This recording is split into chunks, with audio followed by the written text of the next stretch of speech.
After leaving his small New England town for college, George Jung dives deep into the booming marijuana market of the late 60s, but years later graduates into the dark and gritty world of Colombian cocaine.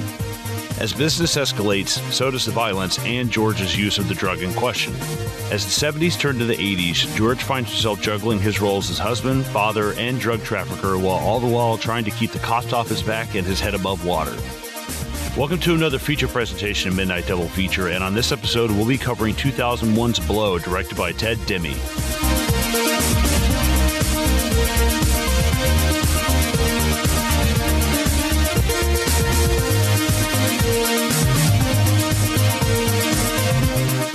What's going on, guys? Welcome back to Midnight Double Feature. Tonight we're going to be covering 2001's Blow, directed by Ted Demme. Zoheb, how are you doing this morning for you, I guess? Yeah, well, it's just ticked over to afternoon, so yeah, man, I'm good. I'm really good. Yeah, what? So this is a weird one. Like before we get into it, let's do our fucking socials and all that shit. But I would love number one. The main question on my mind is, why the fuck did you make me watch this movie? Have you never seen this before? No, this was the first time for me.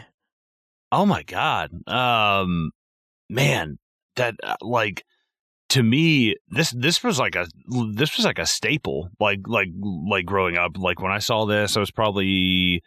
Oh, God. I was probably like 15, 16 years old. And like this was right up there with stuff like, you watch this, Goodfellas, Scarface, like shit like that, like it was up there.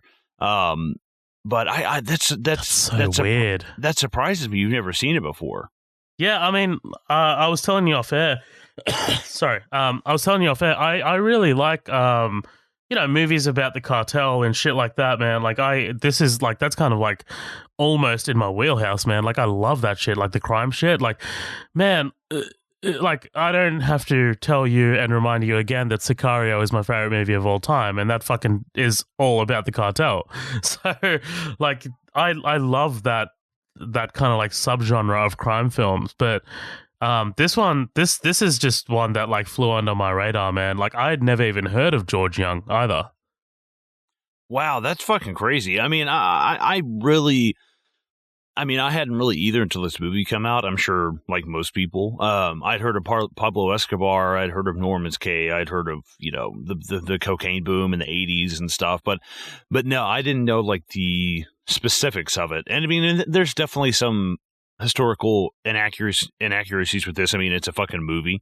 But all in all, I was like, it kind of, something about it carried over from last week's episode about just this crime kind of element. And I was like, I kind of want to do something that's like crime related, I was like, I want to do something that's like heisty, crimey, druggy, smuggly. I want to go out and rob a fucking bank. Yeah, right. I want to snort some coke and rob a bank and clip somebody's pinky toe off.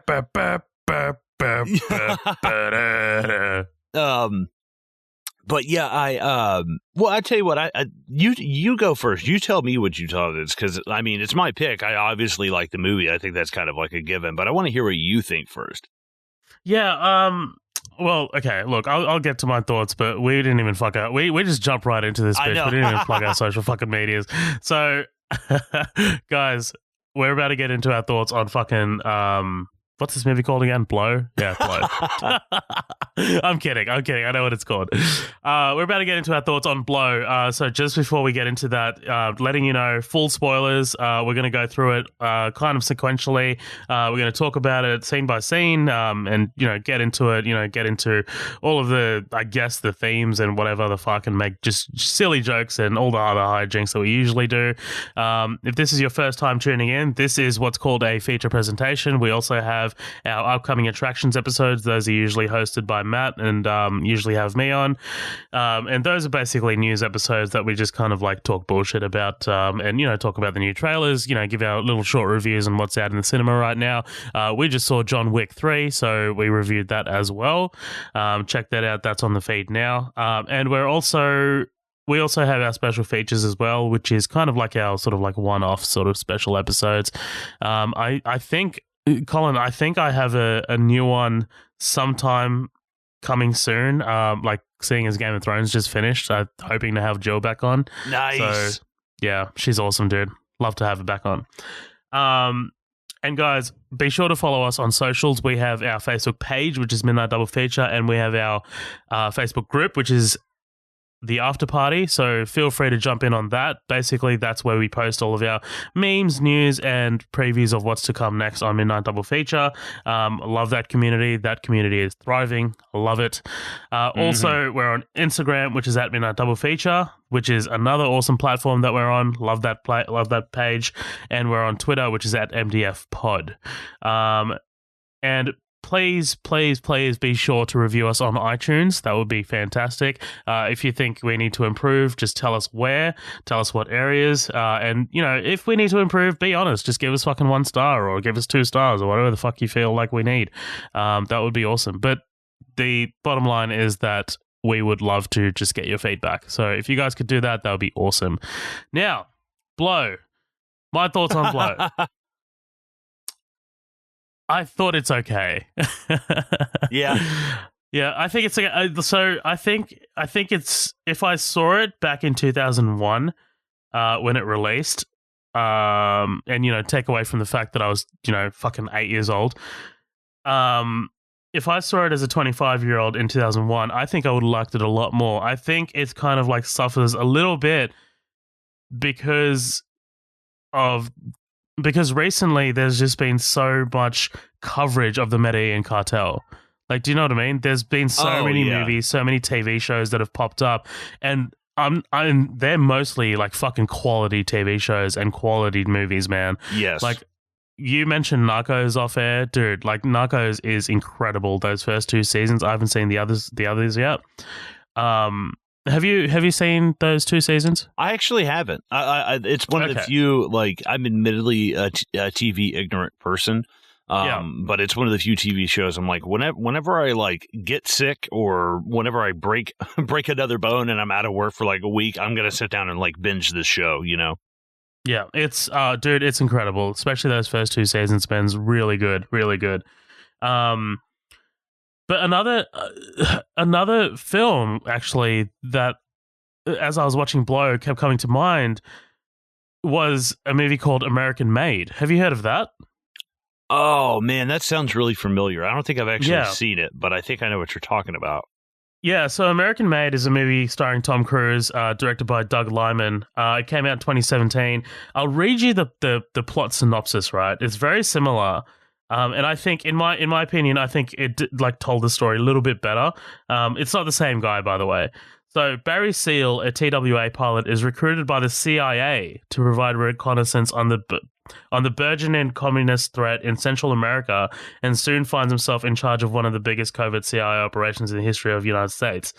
The operation spawns the birth of the Medellin cartel and almost brings down the Reagan White House. So it's a bit more on the political side of things, like it goes into the CIA and stuff, but it still deals with a lot of what Blow does. Like, I'm talking about like trafficking drugs illegally, trying to do it, under the radar, trying not to get fucking caught, or like, trying not to get on the fucking Medellin's bad side, you know what I mean? So it does a lot of what Blow did, but I think, in my opinion, better. And I think when I watched American Made, I think watching American Made before Blow was kind of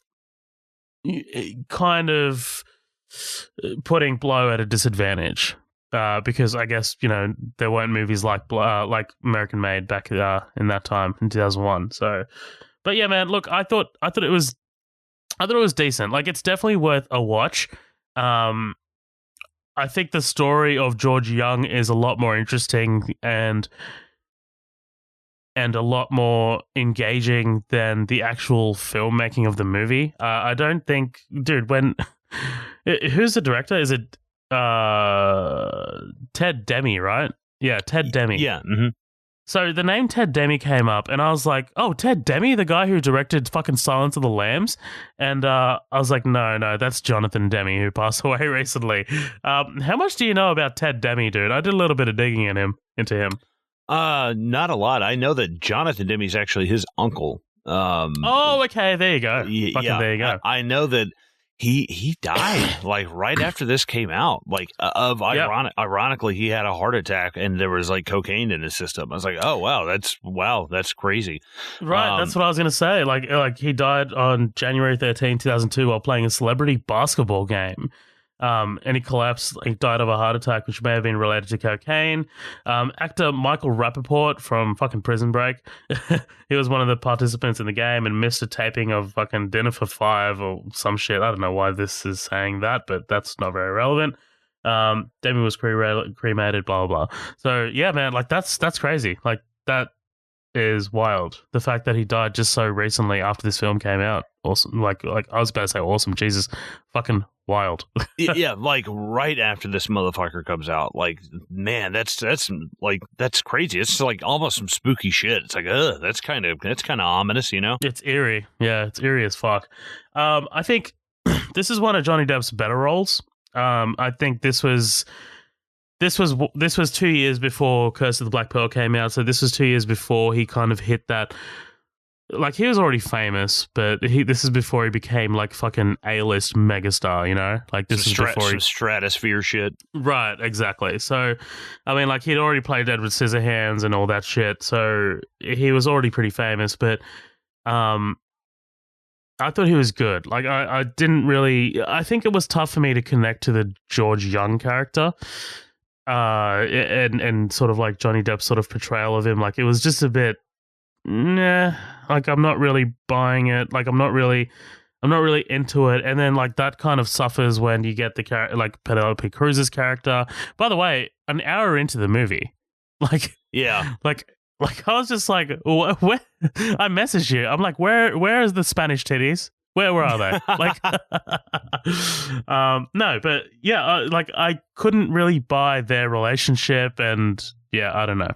But then again, man, like I compared it to American Made, but in my head, I keep comparing it to movies like Goodfellas and Boogie Nights, and those movies do this so much fucking better. I can't help but compare it in my head, and it just like. It just kind of fell away for me, like Blow did. So it's a decent movie. It's fine. I was really surprised as to why you chose this over the other movie that you were considering, which we're not going to talk about, because I was like, man, like what?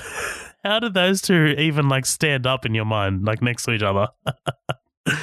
Yeah, but look, that's my thoughts, dude. What do you think? Like, give me your thoughts on Blow. You obviously like it. Hit me. Well, it's funny because like this is like kind of, like I said, there's a large like following of movies like this, Scarface, Carlito's Way, shit like that. Especially Scarface, or like around where I live, a lot of people love Scarface. I personally think Scarface is like one of the most overrated movies of all time. I just don't really enjoy it. But what's so funny is like seeing people that I went to school with who like idolized this movie and this dude and were like, yeah, I'm gonna go sell drugs, blah blah. I'm like, hey, I mean, I'm not growing up, I knew a lot of people that sold drugs. Like I just did. I went to school with those people, and it was like my high school was like 1,600 people. Like it was like a lot of fucking people. So at some point, like I just knew all these people. I grew up around them, you know, and just everybody knew everybody. It was kind of like a small town.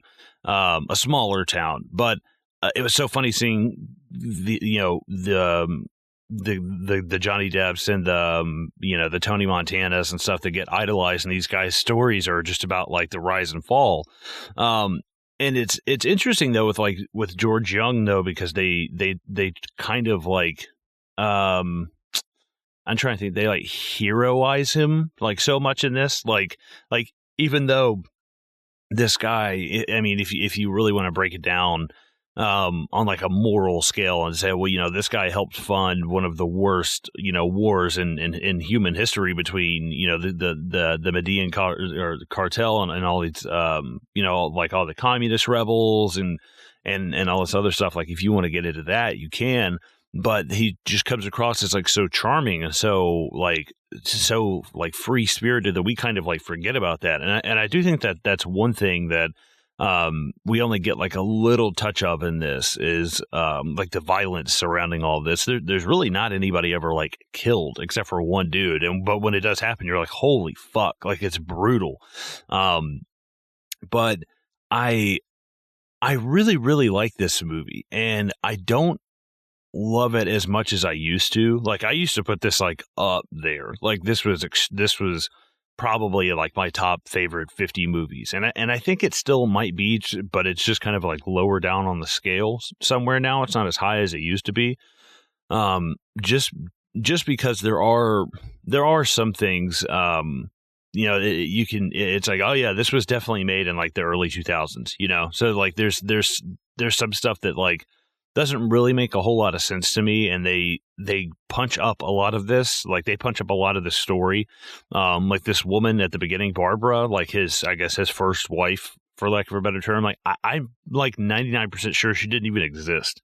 I can't find any record of her anywhere. And like, I did some diving today online, and there's a lot of people on, message boards talking about George Jung who were like, dude, I can't find any information on this woman. And it's a biopic and stuff like that is going to happen for sure. But like, that's like a huge plot point of this. And it's also one of the things that really helps us like empathize with George and why we end up liking him so much. And I don't know, there's a little bit of fuckery there, because they want to make him a more likable character. Like, of course, they leave out the part where, he's getting into a fight with his wife, who, is played by Penelope Cruz. And in the movie, they get into a fight and he just like shoves her. In real life, he fucking punched her in the face and broke her nose. It's like, holy shit, dude. Like, of course, you guys like gloss over stuff like that. And I think that kind of comes down to like you have to realize that this is made by a director. It's written by people who probably A, want to tell a story, and B, want an audience to kind of like sympathize with the character, and also C, kind of have like a subjective view on the guy. Like, do you know what I mean? Like a lot of people, like, if you're writing a story, they're not going to try. They want to try and say that they're objective, but really, I mean, you're going to like let your subjective thoughts about the guy come into it as well. Right, exactly. And it's hard to. It's hard to stay kind of, I guess, objective about it, because they kind of lean it either way. He gets a little dark, but he's always like this real upbeat kind of like positive guy, and that's just the way George Jung kind of is when you watch interviews with him and stuff. But I really love this movie. It's like I said, it's not as great as I remember it, but it's still like, it's got like a 55% on Rotten Tomatoes. I was like, dude, it's way better than that. I'm like, come the fuck on. Like, on a website where The Room with Tommy Wiseau has like a 33, I was like, Below has a 55. I was like, no, I don't think so. Like, get the fuck out of here. And I think that I think that in the wake of stuff like, because it's kind of stuck between stuff like what you said, American Made and Goodfellas. Like, it's kind of, there's better movies of it on both sides, and that's what's kind of like, you have stuff that's older than better and newer than that's better, and it's like, oh fuck, it's not like, oh well, we can let this kind of slide a little bit because this is an older movie. It's like, no, there's older movies than this that came out and did this better, right? And obviously, I don't think like anything is going to top Goodfellas in that category for a long time. But for me, when I was younger, I definitely preferred this to Goodfellas. Now that I'm older, like I prefer Goodfellas, but it's interesting, versus like an entire syndicate or whatever you want to call it, a crime ring. An entire family. It's just this one person. And I think more so than, oh, this is about the crime and the true crime and the murder and blah, blah. It's like, no, this is about a guy who was like at the threshold of like this insane power that he had over people in the 80s. I mean, when you think about how much cocaine came through the U.S. during 85%. The 80s, 85%. And it's like, dude, they said at one point they were spending like $3,500 a day on rubber bands just to keep their money together. I was like, holy shit, dude! Like making $3 to $5 million a day, and like late 70s, early 80s money. So George Jung, he was like, they're like, how much money do you think you've cleared all of your businesses? He's like, probably $500 to $600 million, like all of it together. They're like 5 to 600 in like 70s money or our money. He's like, no, 70s money. They're like, okay, so you think you made well over $1 billion? He's like, oh yeah. Like, we were doing that shit for a while. Like, even when he gets cut out, he's still running with Pablo Escobar. So it's like in real life, it wasn't like, oh my God, he's cut out and he can never sell drugs again. He kept running with Pablo for a while. Like, Pablo and him were still cool. So he was making plenty of moves even without Diego Delgado and stuff. But I love this movie. I think that it's not as good as I remember it, but it's kind of getting lost to time in a way.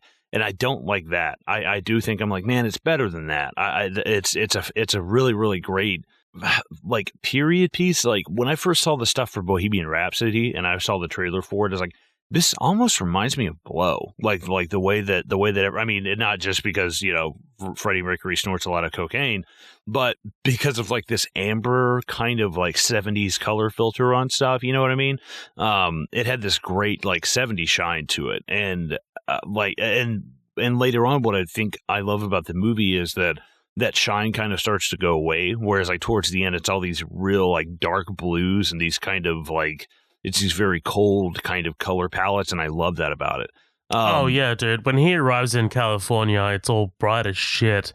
And then like at the end, it's so dull, like on purpose. It's crazy. Like I definitely love that stuff.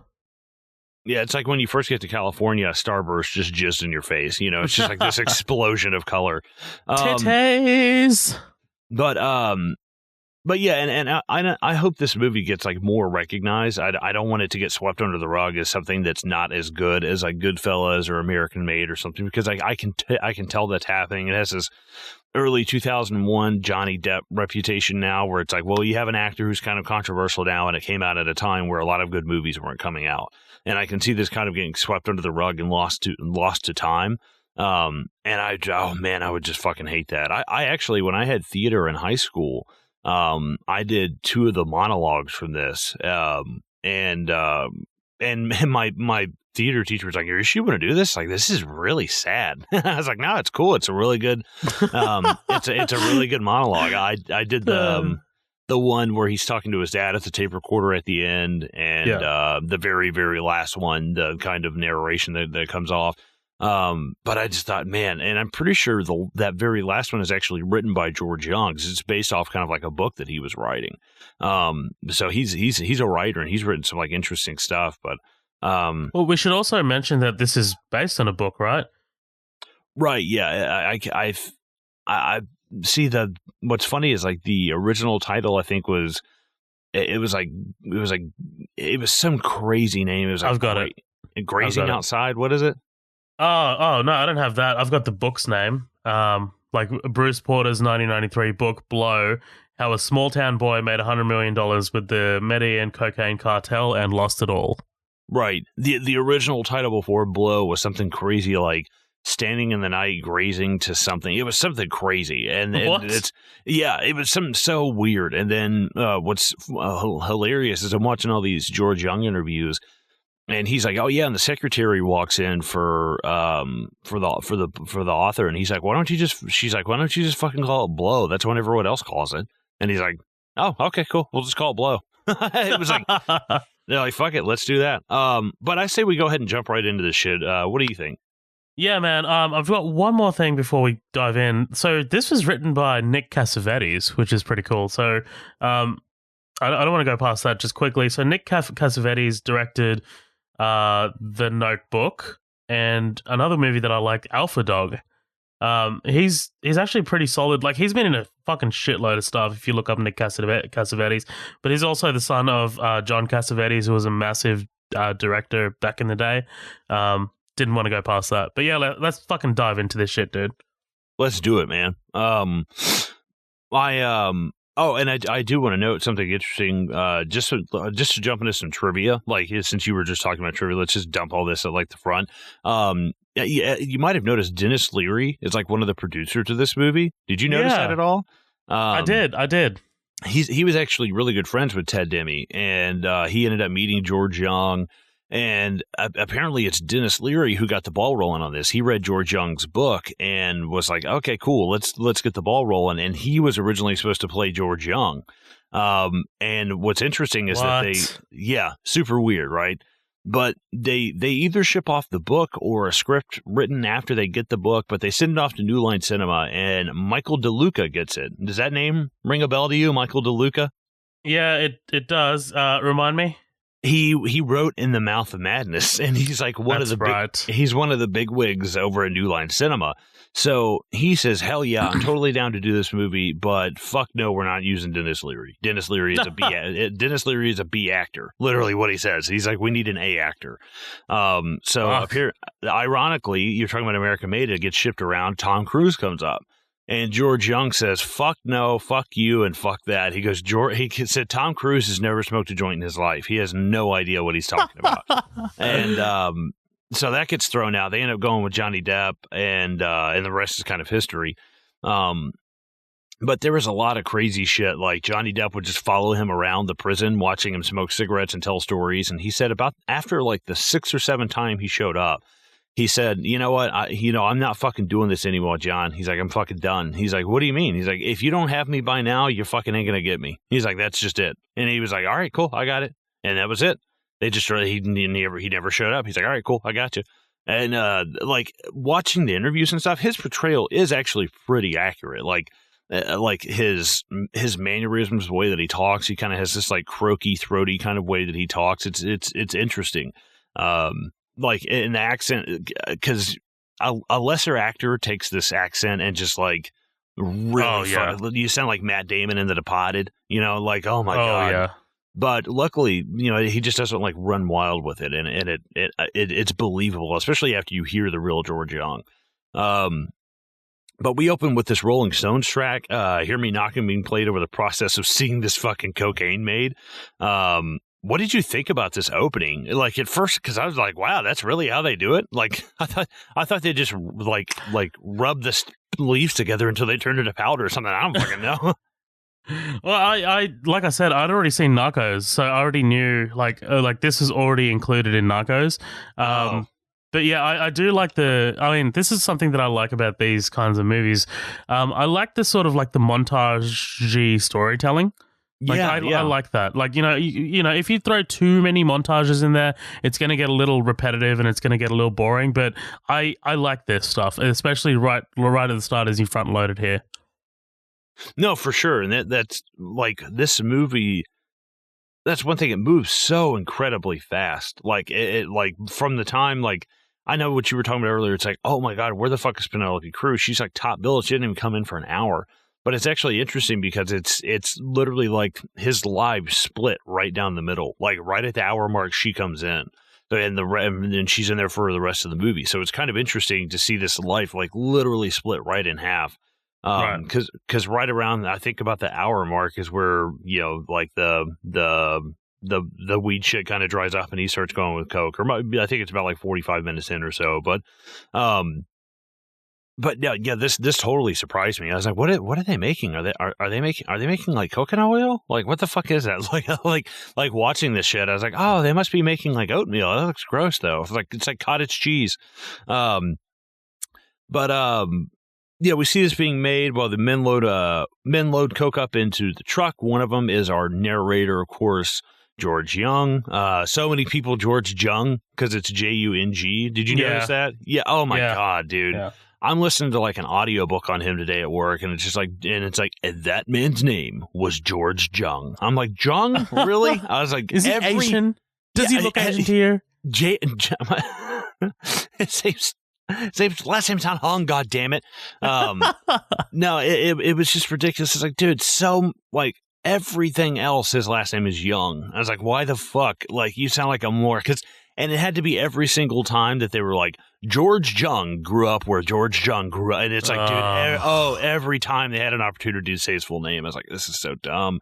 Like, do some research. Yeah, exactly. But yeah, we see them breaking into this shit. This is grade A 100% pure Colombian cocaine, ladies and gentlemen. Disco shit. Pure as the driven snow. And of course, that's the scene where he gets caught, right? Like, I love that. Right. Like, I love that comes back. Well, and it's crazy how they front load this right here, because it's literally, pure as the driven snow. My name is George Jung, federal inmate number 192250004. You're like, oh, okay. Well, I think I kind of know where this is going now. Spoiler alert. Right. Yeah. What did you think about them front loading this at the beginning? Because now, I mean, were you thinking like, okay, well, the story's obviously going to end up with him in prison, or is it going to be something else? Well, there's one of two ways it could go, right? It's like either A, he ends up in prison, or B, he ends up dead. So, like, I knew that, we would get one of those two endings. I just didn't know which, and like, it was a pleasant surprise. I was like, oh, okay, so I guess he gets sent to prison then. But yeah, I like the front loading. I also like narration. You want to get into narration for a little bit, because like a lot of people don't like narration, and I we have talked about this on the podcast. I just can't remember which episode. I think narration is great if it's used well. Like don't spoon feed me everything, but if it's used like this, or like Goodfellas, or like Casino, or like Wolf of Wall Street. It's funny because I just like all those three were fucking Martin Scorsese movies, but like I like it. I really like narration, to be honest, and it doesn't get too overbearing. It doesn't get too encroaching on the experience. I like it. What do you think? No, I don't have a problem with it at all. I think Goodfellas is kind of the thing that breaks the mold on that. American Psycho is another one, that has a great job of using narration. I've never really understood the complaints about narration. People talk about it being distracting and stuff, but I don't have a problem with that at all. I mean, if it helps move our story along, especially when we're doing something like a biopic, it kind of helps to have somebody who's just kind of like sweeping us along on this thing, right, just filling us in, Just quickly, one of the best uses of narration I've ever seen, and I rewatched it again last night, is Vice, the one about Dick Cheney. Oh, right. Yeah, I haven't seen that yet. Yeah, dude, the narration in that and what they do with that is outstanding. Some of the best stuff I've ever seen. Yeah, I still need to see that. I saw Christian Bale. They're like, well, how are you getting all your weight? He's like, I've been eating a lot of pies. It's like the first thing he said. That British accent, yeah. But no, I don't have a problem with any kind of narration at all. Especially when it's stuff like this. Imagine trying to do Goodfellas with no narration. He's like, some things you just can't. Yeah. Yeah, there was Timmy 2 times. There was Franklin, blah, blah, blah, like naming all these guys off. Like, that's fucking hilarious. There was Pete the Killer. Hey, I took care of that thing for you. Like, that shit's fucking hilarious, Yeah. And it wouldn't be the same without it. As far back as I could remember, I always wanted to be a gangster. It's funny because Ray Liotta's in this as well. Dude, exactly. No, it's interesting you're talking about Ray Liotta, because it's like, I like to think that this is like Henry Hill grew up and then his son did this. He's like, fuck. Yeah. I'm getting too old for this shit. Let's get to this, like, because this is speaking of Ray Liotta, right? Like, he's already here. Right, yeah. We see the beginning of George's life growing up with the Tuna in Massachusetts, played by Ethan Suplee. Not as a child, actually. Not Ethan Suplee, actually. But I love Ethan Suplee, though. This was one of the first big things I saw him in. Did you ever see Remember the Titans with Denzel Washington? No, I was going to bring up Evolution. Have you ever seen Evolution? Yeah, or, American History X. Yeah, he's in that, too. Yeah, like he's in a bunch of shit, man. And My Name is Earl. Like he's a good actor. Right. But also, the name Tuna just kept reminding me of The Office. Oh, hey, Tuna wrap, hand roll. Yeah. We quickly see the relationship between George and his father is very strong, but money in the house is very tight. George's mother is what did I write? George's mother is a money hungry fucking gold digger. There we go. So yeah, I just kept thinking of Kanye West the whole time. I was like, well, if she's a gold digger, what does that make Ray Liotta? I was like sitting there watching. It's like, I can't say that on here. I was sitting there thinking, I was like, but dude, his fucking mom, I hate this goddamn woman, man. She is vile. Like, I hate to say, if this movie teaches you anything, it's like all the women in your life will betray you. This is a cautionary tale. Right. Yeah. I mean, his mom fucks him over. His wife fucks him over. I was like, Jesus. I mean, and he's no knight in shining armor himself, but still, I was like, God damn, man. I mean, I can relate to this a little bit. My mom is a lot more conservative and like, she's Church of Christ religious, like real strict. Like they don't have music in church or anything. And I'm not like that at all, if you really know me. So it's very, I can understand that sometimes, like having a stricter parent, but even my mom wouldn't fucking call the cops on me. Like, Jesus Christ. Yeah. That's next level shit, man. Like, I will say that the actress that plays her, Rachel Griffiths, is fantastic in the role. But yeah, man, like the actual mother that she's portraying, man, she is vile. Also, Rachel Griffiths from fucking Melbourne. So there you go. Oh, okay. Yeah, this mom ties for shittiest mom of the year with The Fighter. With oh my god, Melissa Leo, yeah. These women need to get together and have a fucking drink. But yeah, we see. I know. I love the uses of quotes through this. I jotted down a few of these. Yeah, she thought she'd married above her class. Dad promised her the stars, but he couldn't deliver. That's fucking great. That's a really good line. I love this thing. He's like, oh, not in front of the boy. Oh, the boy. And this is exactly what we see later on with George talking to Mirtha. When she starts, and it's the same thing. It's, the camera on the kid as the parents are fighting. He says, hey, not in front of the girl. And Mirtha says the same thing. She's like, I don't care. we're going to fucking talk about this like right now. So you can see the cycle of it happening all over again. It's like, oh, fuck. That's that's terrifying. Not breaking that cycle is fucking like the scariest thing. Right. It's kind of like it's one thing informing the other, right? Like it all goes hand in hand. Right, exactly. I mean, we also see this repeated cycle of George's mother leaving and coming back and just expected to be forgiven like every time. If there's anybody in this who I'm like, who's just a totally like innocent bastard in all this, it's like Ray Liotta. I'm like, God damn, dude, like your wife is this piece of shit and your son's kind of a piece of shit and you work 14 hours a day for 7 days a week and go bankrupt. By the way, what the fuck were you doing? If I worked 14 hours a day, 7 days a week right now, like, holy shit, like what the fuck were you doing, man? Like, how the fuck did you go back? I guess just living like outside their means. But I was like, dude, I mean, I know it's a different time, but fuck, if you're working 14 hours a day and 7 days a week, there's no way you should be fucking bankrupt. Like, that's crazy.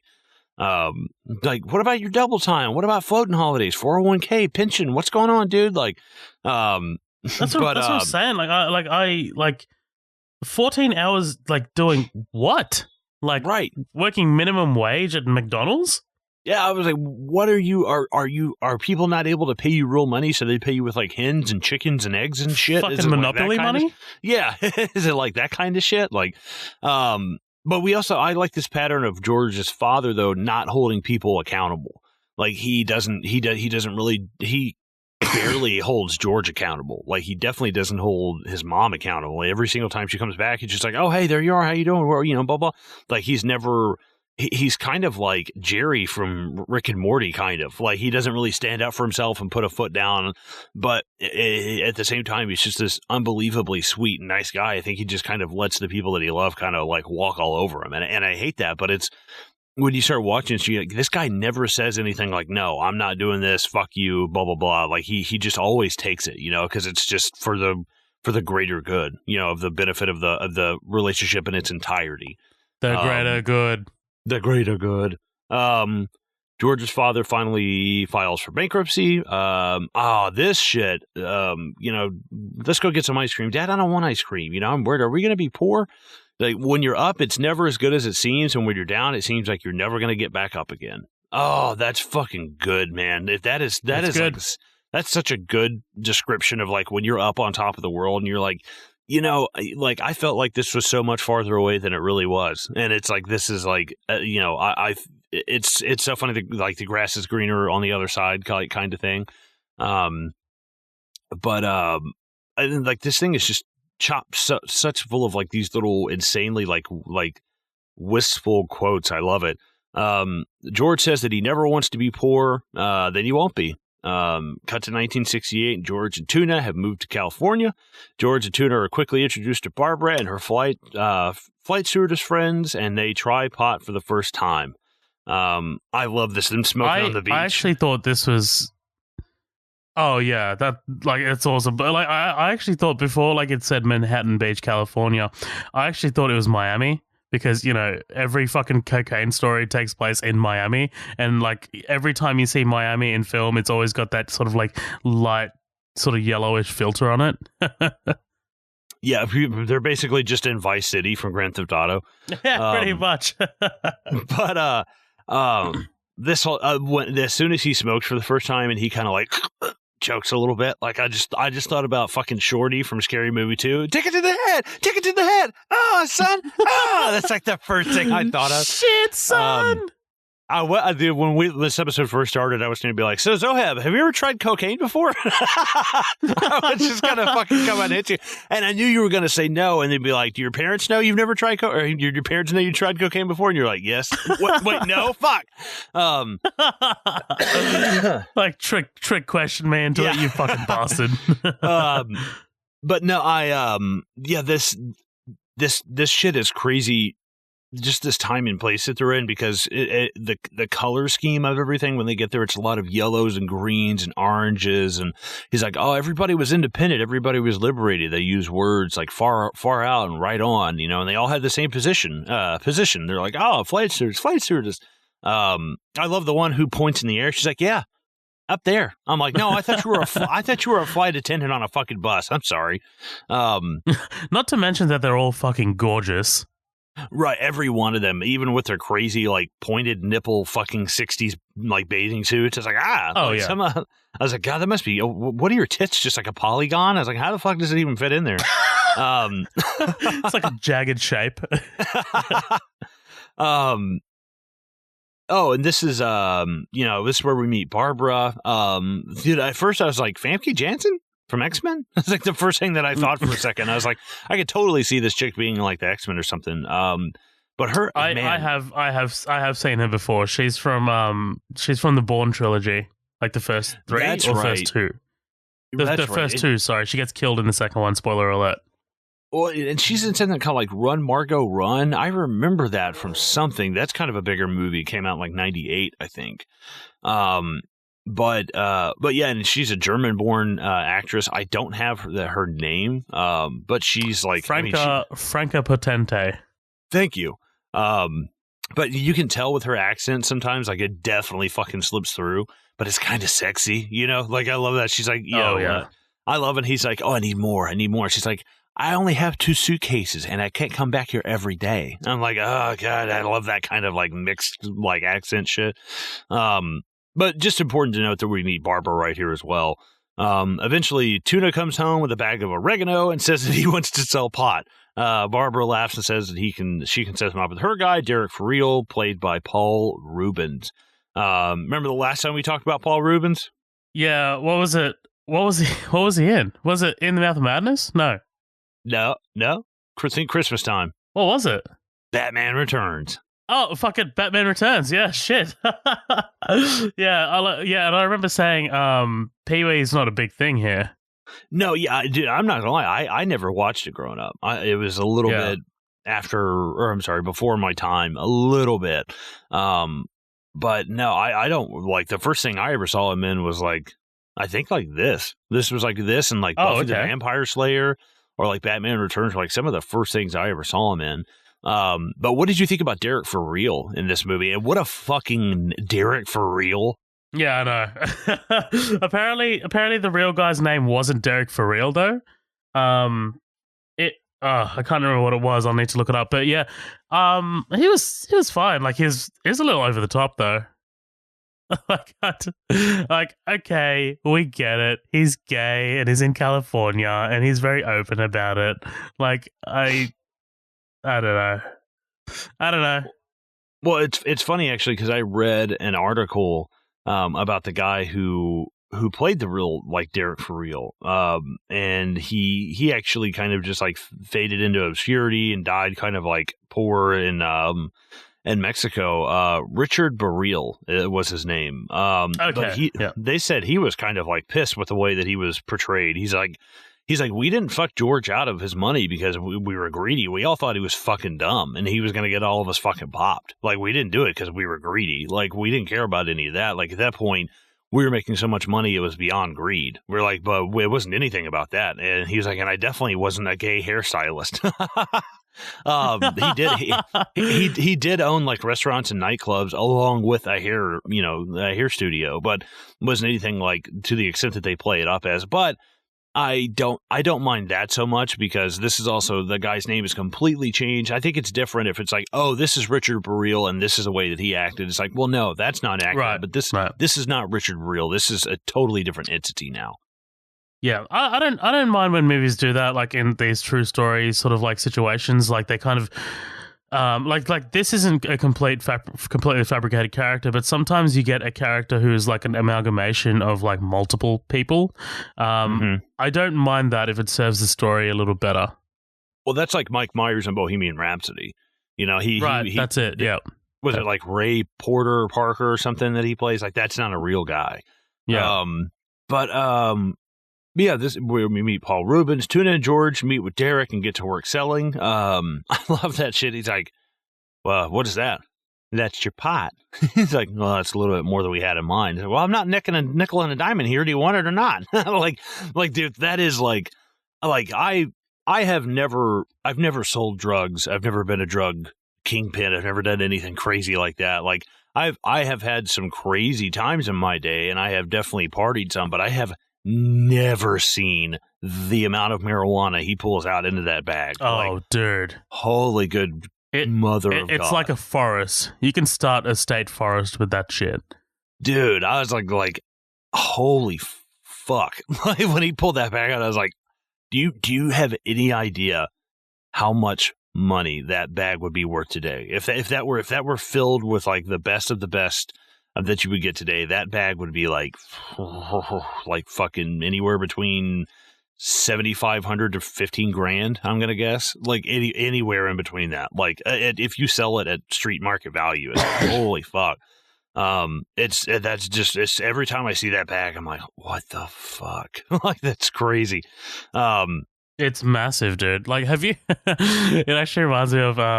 Have you seen Harold and Kumar? I think it's the second one. No.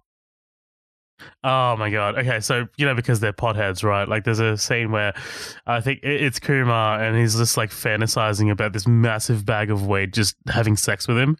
It's hilarious. It's just fucking. it's so fucking out there, but it's just fucking hilarious. And just how fast this movie is. I mean, we're 15 minutes in. Yeah, we're already introduced to basically all of our characters. We know what the story is. We know what's going on. I mean, it just moves so fucking fast. Like, it's a 2-hour movie. Don't get me wrong, but they pack a fucking lifetime worth of shit in here. So yeah, they get. We haven't met. We still haven't met. Is it we haven't met Diego?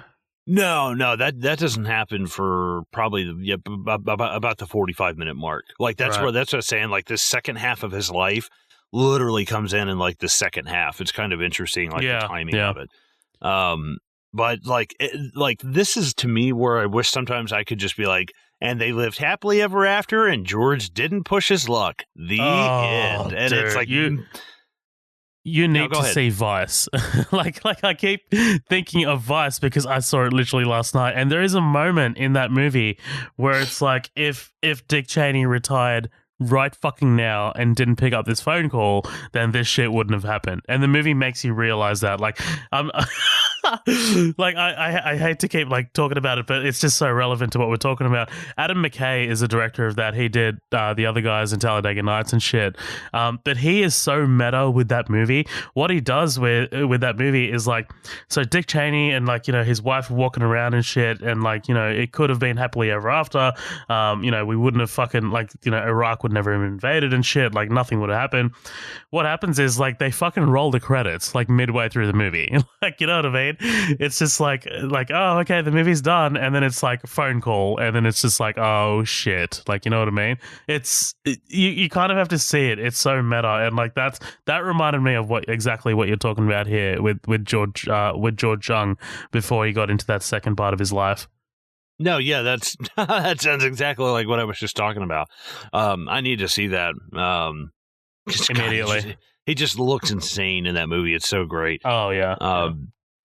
So they get to work selling drugs on Manhattan Beach, making money over fist. I made a reputation for myself. People even started to call me Boston George, which that name has stuck forever. He is constantly and commonly referred to as Boston George, all the interviews and stuff that I watched. It's at this point that we are introduced to an old friend of George's named Dooley, back from home. This is where we get that whole, like, I'm stoned bit. Like, fucking stoned. Like, that whole thing. This is one of those things where it's like, look at the people that he's surrounding himself with in this clientele and this area of quote unquote drug smuggling. Look at it's just Dooley and Tuna and some Mexican guys, and that's it.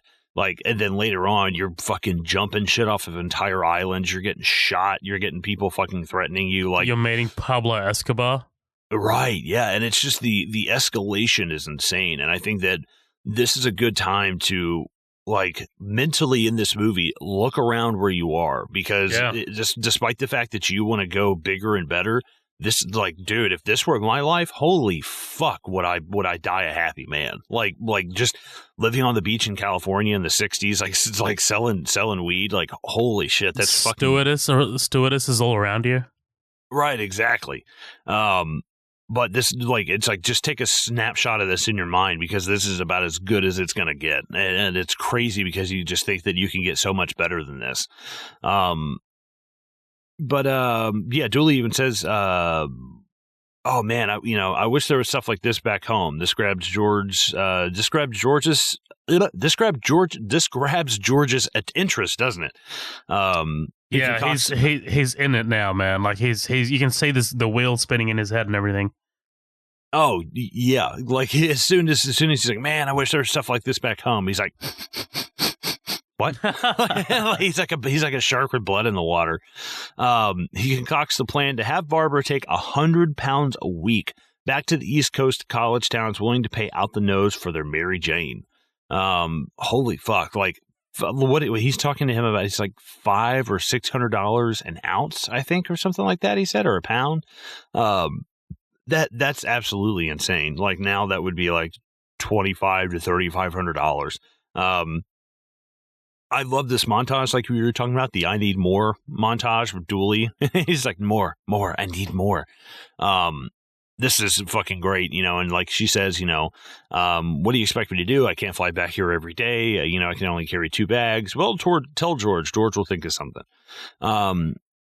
The crew retreat to a cabin to celebrate and count their money after a successful haul, but George is still unsatisfied, wanting to cut out the middleman. They're like, man, we made $240,000. It's not enough. Really?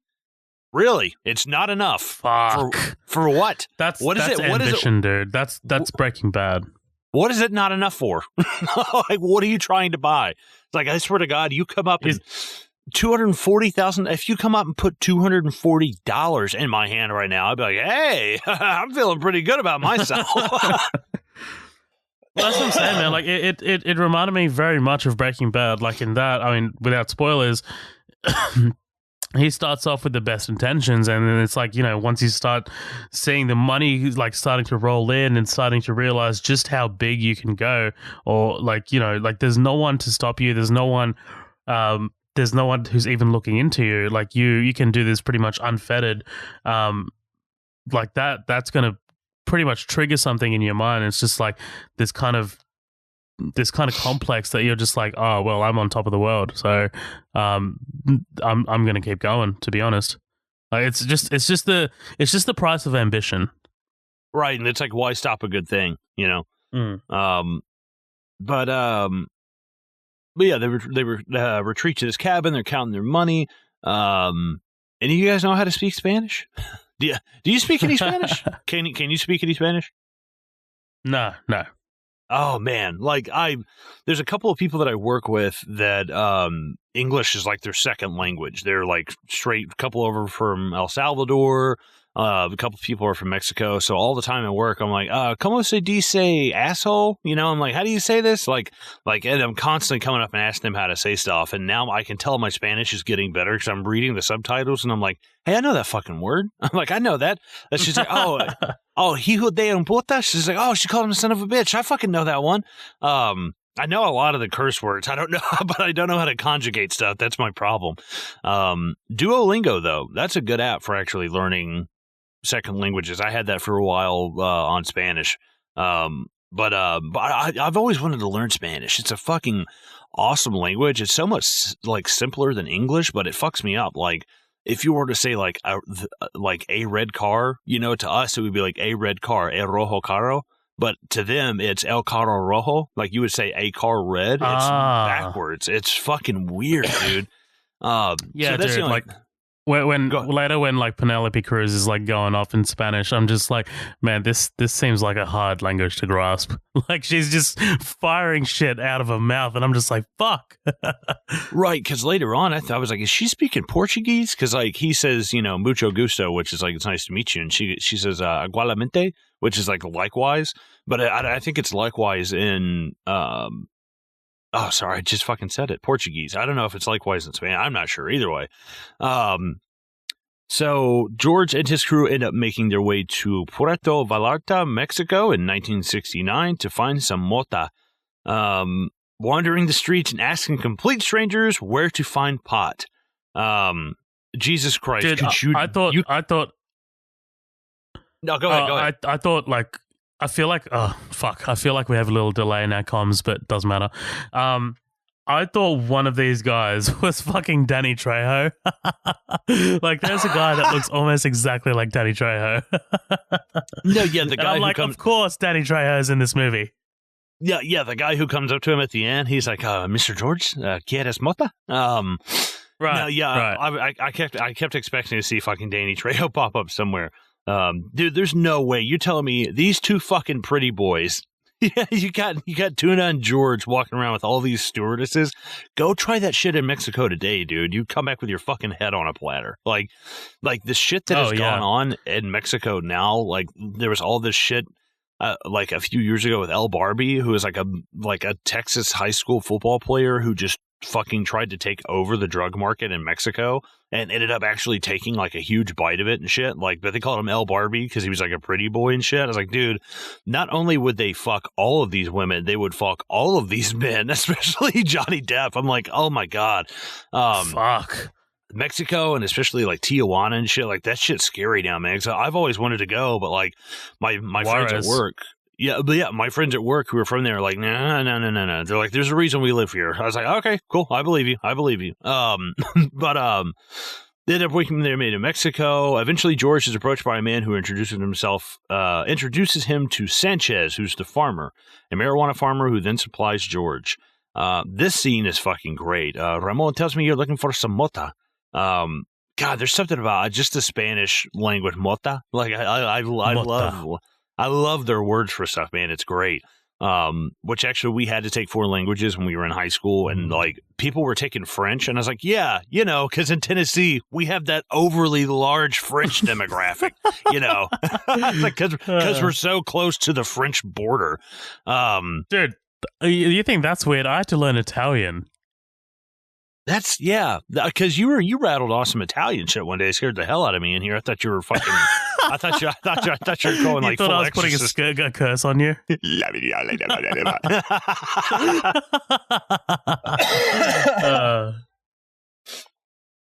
But this guy who plays Sanchez, he has been in a lot of shit, dude. Like, did you recognize him from anything? You know what? He did look familiar, but I didn't look him up. What's he from? Well, his name is Tony Amendola. I think that's how you say that. But he's in Zorro, Stargate, Annabelle. Like he's in shit ton of stuff. Yeah, I recognize him now from Annabelle. He was just in The Curse of La Llorona. I definitely remember him from that. So yeah, for sure, dude. He's in a lot of Once Upon a Time, Cowboys, Just Cause 4, Shooter. Like, he's in a Castlevania. Oh, Terminator, Sarah Connor Chronicles. Hell yeah. Oh, okay. Yeah, New Girl, Call of Duty Black Ops 3. Holy shit, he's in a lot of stuff, dude. But I've always seen him in a shit ton of stuff. At first, I was like, is this Edward James Olmos from Blade Runner? For like 2 seconds, I was like, huh? Pulls out the origami.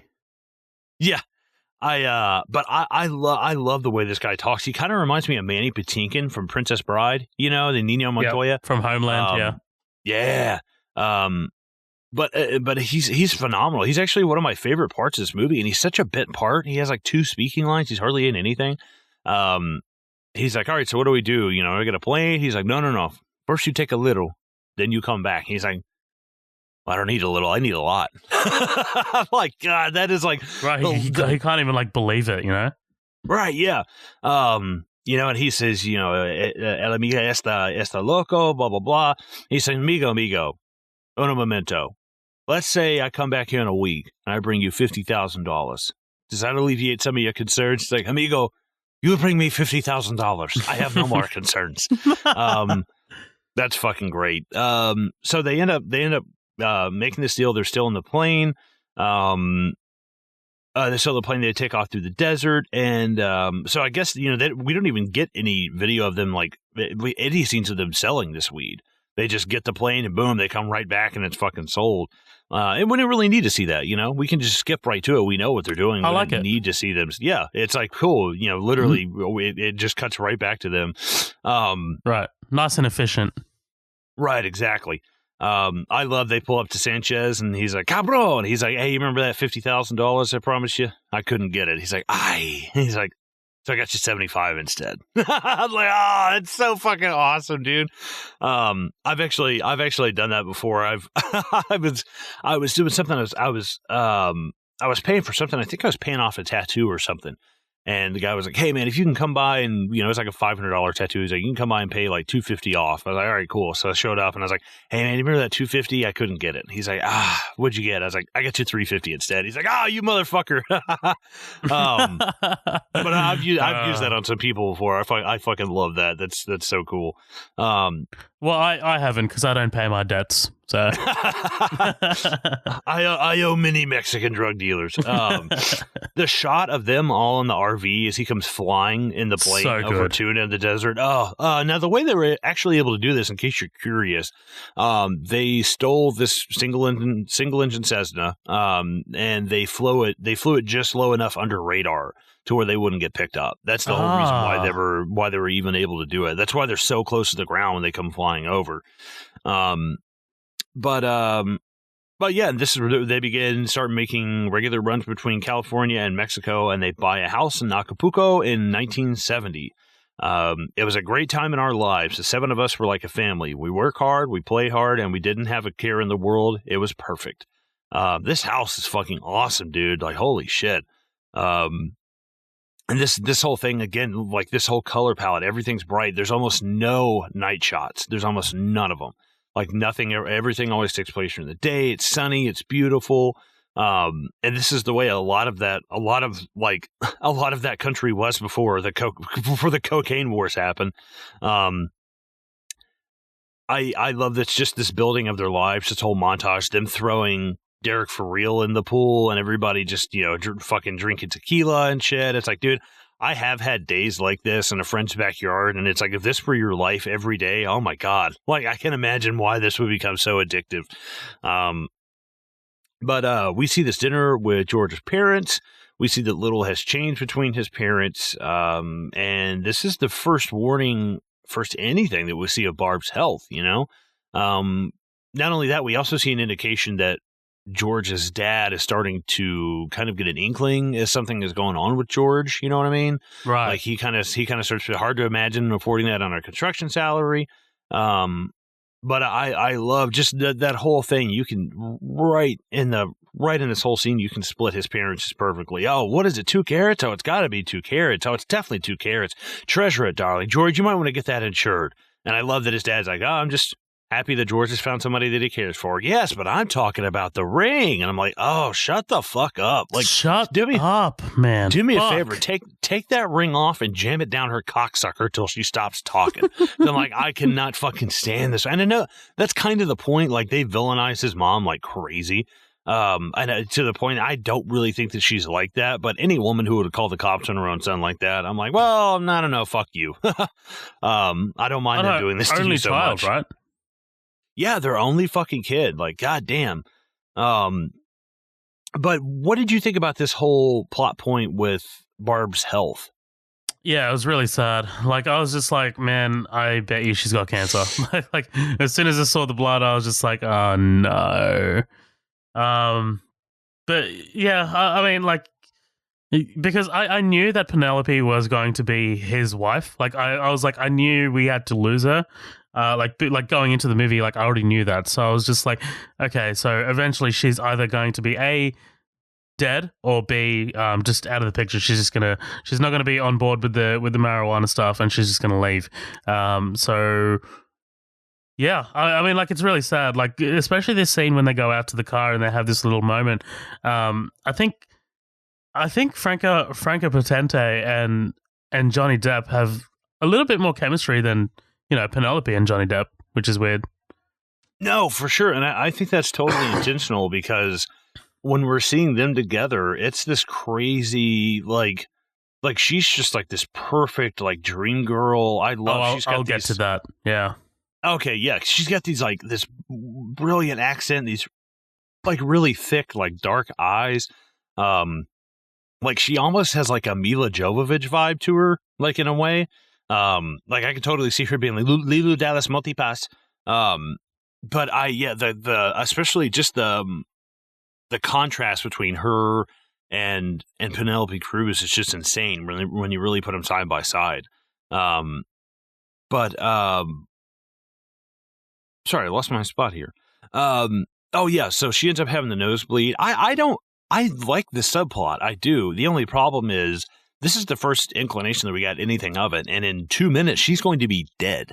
And it's like, it's very man, sudden. That's kind of like I actually would have kind of preferred if, like, earlier on, because she's been in the movie since, like, the first 5 minutes. You know, we're at the fucking, like, 30-minute mark. It's like, dude, you've had plenty of time. Add a 20-second conversation in where she's like, oh, I'm having a headache. I don't want to go outside today. I'm not feeling well. Well, they're sitting around in the bathrobes and Tuna shows up. You know, that would have been a great time to slice something in where he's like, hey, I'm going to go down to the beach. And she's like, oh, I'm not feeling good. You know, oh, are you having one of your headaches or something like that? I would have been fine with, but there was, like, nothing there, you know? Very sudden, dude. It's just like, oh, okay, I guess we're doing this. Right, yeah. Well, I guess you have to die now. But this conversation between the two of them, tell me about this fucking conversation. Yeah, like, you can kind of tell that she's going to die, like, from this conversation. It's too sweet. Do you know what I mean? Like, you know, when you're watching a TV show and just before a character dies, they get this, like, really nice and sweet moment with the person that they care about. And then, like, the next episode, or even, like, just a little bit later, they you know, they die. Yeah, that's what it felt like. Like, you know, because, like, because George apologizes about his parents and, like, says, look, that's not really, and then she's just like, oh, look, they're not that bad, you know, blah blah blah. It seems too sweet. Like, that's what I'm saying. Like, you know, I'm reading the signposts already. Well, especially when, oh, excuse me. Especially when he's like, you know, just promise me we're not going to ever end up like that. We're going to end up like us. I'm like, that's a good line. That really is. It's just simple and straight to the point, and it's honest. That's the best thing you can ask out of a script. It's just like, we're just going to be us. We're just going to be whatever happens. I love that. But unfortunately, George is then arrested in Chicago in 1972 with 660 pounds of grass. You and I combined with, like, half of Danny and fucking marijuana. Like, holy shit. Your fucking body weight. Like, that's one thing that's crazy is George Jung said at one point, we were so rich, we stopped counting cash and we started weighing it. He said, I can tell you that $1 million weighs 20.3 pounds. I was like, holy shit. Like the fact that you even just know that off the top of your head. He's like, because Diego says something like that later on. He's like, oh, if it's 55 pounds, then it's 2.5. If it's 60, then it's 3 million. And it's like, what the fuck? Like, that's wild. So rich, you literally measure it in weight, like you would a fucking like a baby or something. I was like, holy hell. But George is arrested with 660 pounds of marijuana. This judge and all of this shit. Do you know what songs that he's referencing here? I didn't know. I had to Google them. So no, I have no idea. Hit me. These are two Bob Dylan songs. Okay. I'm not gonna lie. I don't really like Bob Dylan, to be completely honest. Somebody should be dead for that. But I like a lot of older music, and I could just never get into Bob Dylan. I just his voice and the whole folk thing. I just really can't get into it. But this whole just thing, the Watchmen opening. Yeah, exactly. Yeah, that's about it. Or Tangled Up in Blue. I do like that song. But I put in my notes, after trying to Bob Dylan his way out of jail time, he is sentenced to 5 years, of which he will serve 2. This whole thing is fucking great. He's like, really? I think it's illogical, and I think it's unjust to sentence me to prison time. He's like, really, what did I do? I crossed an imaginary line with a bunch of plans. He's like, you say you want somebody who's strong but never weak to bring you flowers when you're something. He's like, but it ain't me, babe. I'm like, dude, you could see the Jack Sparrow starting to ooze out. I'm like, okay, I can see this, dude. I can see the foundations for a Jack Sparrow character coming out here. But this judge, her delivery is great. She's like, wow, your philosophy is really interesting. She cracked me up. But yeah, I knew it was going south. Like, I was like, oh no, dude, she's going with the sarcasm route. Well, him slouching and being like, may I address the court? She's like, you're going to have to stand up first. I'm like, dude, get up. Do you know how much a lawyer will be reamed out if they fucking slouch like that? Like, if they don't stand while they address the fucking judge, like, they'll be killed. Oh, dude, yeah. I mean, that's half the battle is just the fucking, like, respect with the judge and making sure everything gets said that needs to be said. Yeah, unfortunately for you, the lines that you crossed were real and the plants that you brought were illegal. So your bond is $20,000. I was like, holy shit. Which actually, your bail's $20,000. If you go to a bail bondsman, you pay 10% of that. It's like $2,000. I was like, okay, I think this guy could probably shit $2,000 right now. Like, seriously. Yeah, and this is where we get this scene between him and Barb. I love this. This is the first time we ever see the two of them like really out at night. Like they're on the street. It's cold. It's been snowing. It's not sunny. It's not Acapulco. It's not a pool day. Like it's this total shift in tone. He's got the dark coat on. She's got the hat, like in the fur. Everything's really, I don't know. It's very dark. It feels very cold. And I was like, oh, that's fucking, and this scene just breaks my heart. I mean, her just being, him saying, I got 5 years, I'll get out in 2. Well, I can't wait 2 years. And he's like, wait, what the fuck? You're not going to wait for me? She's like, I don't have 2 years. It's like, oh man. And the look on his face is just like, what? Like, he's so, what the fuck? Cause like, I mean, it's tough to digest. Right, and I think that we kind of get put into that boat at the same time. So we're like, wait, she's fucking dying? All she had was a nosebleed, That's what I'm saying. This could use a little bit more build-up, but I'm okay with it because it is just like a gut punch. And she's so lovable as a character. She's like, we don't get a whole lot of screen time with her, but the screen time that we do get, I was like genuinely bummed out when she dies because it's like the end of an era, it feels like. But I do have a track for you real quick. This track that plays when she's dying, or when she's dying, help me! No, she's like, as she tells him that she's dying. As she takes her last breath. But no, I got this track for you real quick. Hold on. George, I can't wait that long. What, are you kidding me? You're not gonna wait for me. What the fuck is that?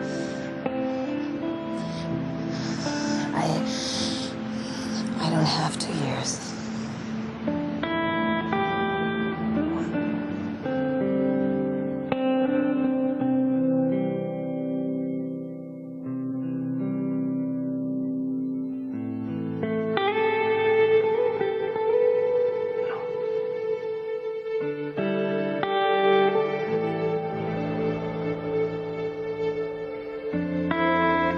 Oh, that's fine. It's super cool. It's super faint and it's real quaint even, but it's this real slow, small, sad sounding guitar, and I love the melody. I'll tell you how faint it was. Like I couldn't even hear it. So so everyone in fucking after post production of this episode will be able to hear it. I'm just gonna be like, oh yeah, that was awesome.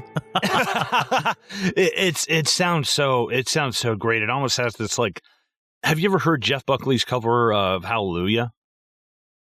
Yeah, I have. Well, wasn't it in a movie? It's actually, and it's been in a couple of them. It's at the end of Lord of War with Nicolas Cage. Okay, yeah, I've definitely heard it. Yep. I'm actually a big Jeff Buckley fan. I fucking love that guy, but it reminds me of this like slow, quiet picking like kind of sound he's got. It's fucking fantastic. But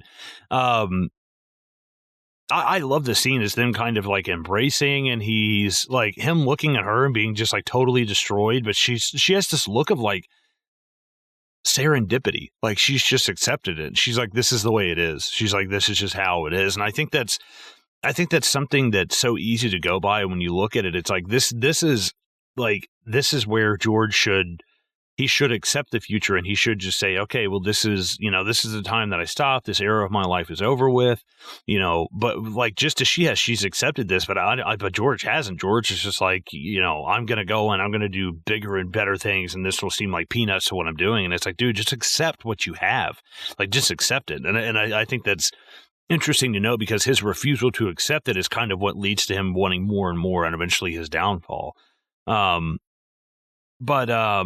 But yeah, Barb dies. They all kind of scatter to the four winds. Tuna stays in Mexico. Nobody knows what happens to him. The whole gang just kind of scatters up.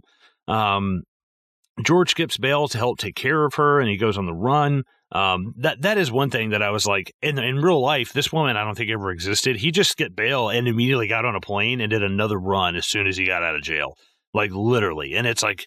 But in the movie, they kind of have to be like, oh, he's a nice guy. He did it because she's dying. And it's like, no, you did it because you were, like, they said he just loved the thrill. Like, he wanted to piss off cops and shit. I was like, dude, you don't have to, like, I like this storyline with Barb, but you don't have to do that. Like, I'm still cool with him just being kind of a dumbass. Yeah, I mean, like that was it's kind of like one of those movies, man, like especially that came around like during this era, like we have to show him to be this kind of like hero, or the fucking audience might be able to connect with him and shit. Whereas like, movies like Wolf of Wall Street that showed Jordan Belfort as a fucking guy who actually punches Margot Robbie in the stomach, like, like it's a little more, I guess, true to form. But there is also, like, there's always these kind of, like, these biography films where they do put a little bit more of a positive slant on the characters that they're trying to show. It's a bit unfortunate, but what can you do? Right, yeah, exactly. This is kind of my problem with Bohemian Rhapsody. As much as I love it, I'm like, dude, you PG-13'd a hard R life. By the way, George, have you seen Black Mass? No, I haven't.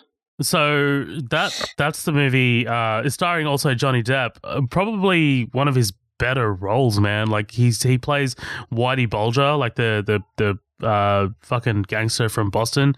Man, that shit. Like he is really good in that. Like this reminded me a lot of that, because A, biography, B, Boston. So I was just like, man, like he's when he turns on the acting fucking tap, like he's solid, man. Oh, absolutely. Sorry, oh yeah, here we go. George runs out on bail. He goes to see his parents, help take care of her, goes on the run. He visits his parents for the first time in a year and shares a drink with his dad before the police arrive suddenly. George's mother admits to calling the cops herself and tells George he needs to straighten his life out. Thanks, Mom. You know with hair like this and a face like Johnny Depp, I get fucking ass fucked to death in prison. Thanks, Mom. I was like, dude, like, you stupid bitch, you have no fucking idea what you sentenced me to. Like, oh yeah, I'm not gonna have to worry about selling drugs when I can't walk straight when I get out of here. Thanks, Mom.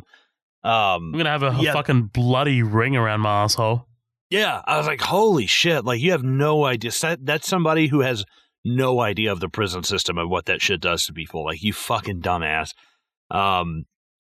we also get this stuff between him and his dad. I love this. You know, you're mad at me, aren't you? No, I just don't. What the hell you doing? You know, I mean, the goddamn cops are after you. This stuff's so great. I love this whole thing. May the what does he say? This toast that they have. I think they also do it at the end. It is so insanely like it's such a mouthful that I'm like, dude, nobody actually says that, but before they go to drink, because it's like a goddamn like it's may the wind always be at your back and the sun upon your face, and may the winds of destiny carry you aloft to dance with the stars. I mean, it's beautifully written, but I'm like, dude, that is such a mouthful. Like, give me the goddamn drink, dude. But I just want to fucking drink this alcohol.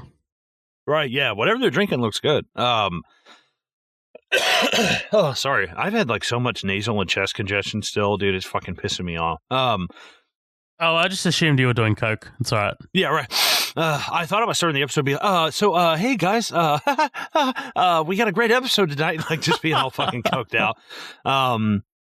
I love they're hauling off George, and his mom looks at the neighbor. What are you looking at, Mrs. Gracie? Your son's no prize. I'm like, that's a fucking good line. Love that line. I wouldn't be surprised if that's improvised. Like, that's fucking hilarious. George is housed in the Federal Correctional Institute at Danbury, Connecticut, where he meets his cellmate, Diego Delgado. Do you know? Well, we actually know. We talked about this off air. Tell the good people at home who this actually is, Oheb. So, Diego Delgado is actually the movie pseudonym for Carlos Enrique Lida Rivas. So he was a big time player for the Medellin cartel. Actually, man, what didn't he do, dude? Murder, kidnapping, drug trafficking. Eventually, he was sentenced to life in 1987. Plus 135 years. So there you go. Yeah, just for good measure. Yeah, just for good measure, so to make sure that he's actually dead when he's fucking, you know. But no, so this wasn't the first time I've actually come across Rivas in film. Like, he was actually in Narcos. He played a massive part in season 2. So yeah, like this was because you asked me about him. You're like, do you know Carlos Lida? And I was like, I don't know Carlos Lida. I know Carlos Lida Rivas. Because, like, they don't use his name, obviously, in this movie. And in Narcos, they refer to him as Rivas. So, yeah, I was just like, damn. Like, yeah, but he is in Narcos, he's portrayed to be a bit more of a hardened fucking criminal. Whereas in this, he's a little softer. Like, I don't get I don't know. Like, what do you think about Rivas in this? I'm not going to lie. Just as a whole. As a whole, he's actually one of my favorite parts of this movie. This actor that plays him, I agree. He does such a fucking phenomenal job. He crushes it as Diego Delgado. Jordan Jordi or Jordi Muller. I've seen him as well. Yeah, he was in Bad Boys 2 as the villain. Oh, okay. Yeah, he is fucking absolutely. So is Cliff Curtis as Pablo Escobar. But I fucking loved him in this movie. He is eccentric. He doesn't seem like a violent psychopath. You know, he's not murdering people just for no good reason or anything like that. What's actually interesting is the guy who's with him, his friend Cesar Rosa, the guy who's like, and whose clothes will be in the suitcase? Your clothes? Like that guy? That guy seems like the Carlos later. He seems like this crazy, I'll fucking jam my thumbs into your eyes and murder you right here, like kind of shit. Like that guy legitimately creeps me out.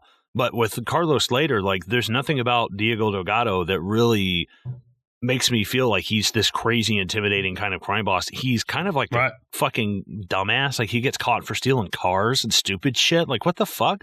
Also in real life, he's a fucking Nazi. Did you know that they were affiliated with like Nazi party shit? Like his parents were like neo-Nazi, like because apparently they were really influenced by the Nazis escaping to Argentina after World War II and stuff. Like there was a strong influence.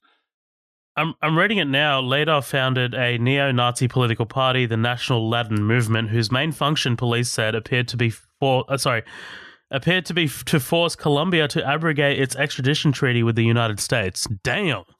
Right. Yeah. Crazy shit.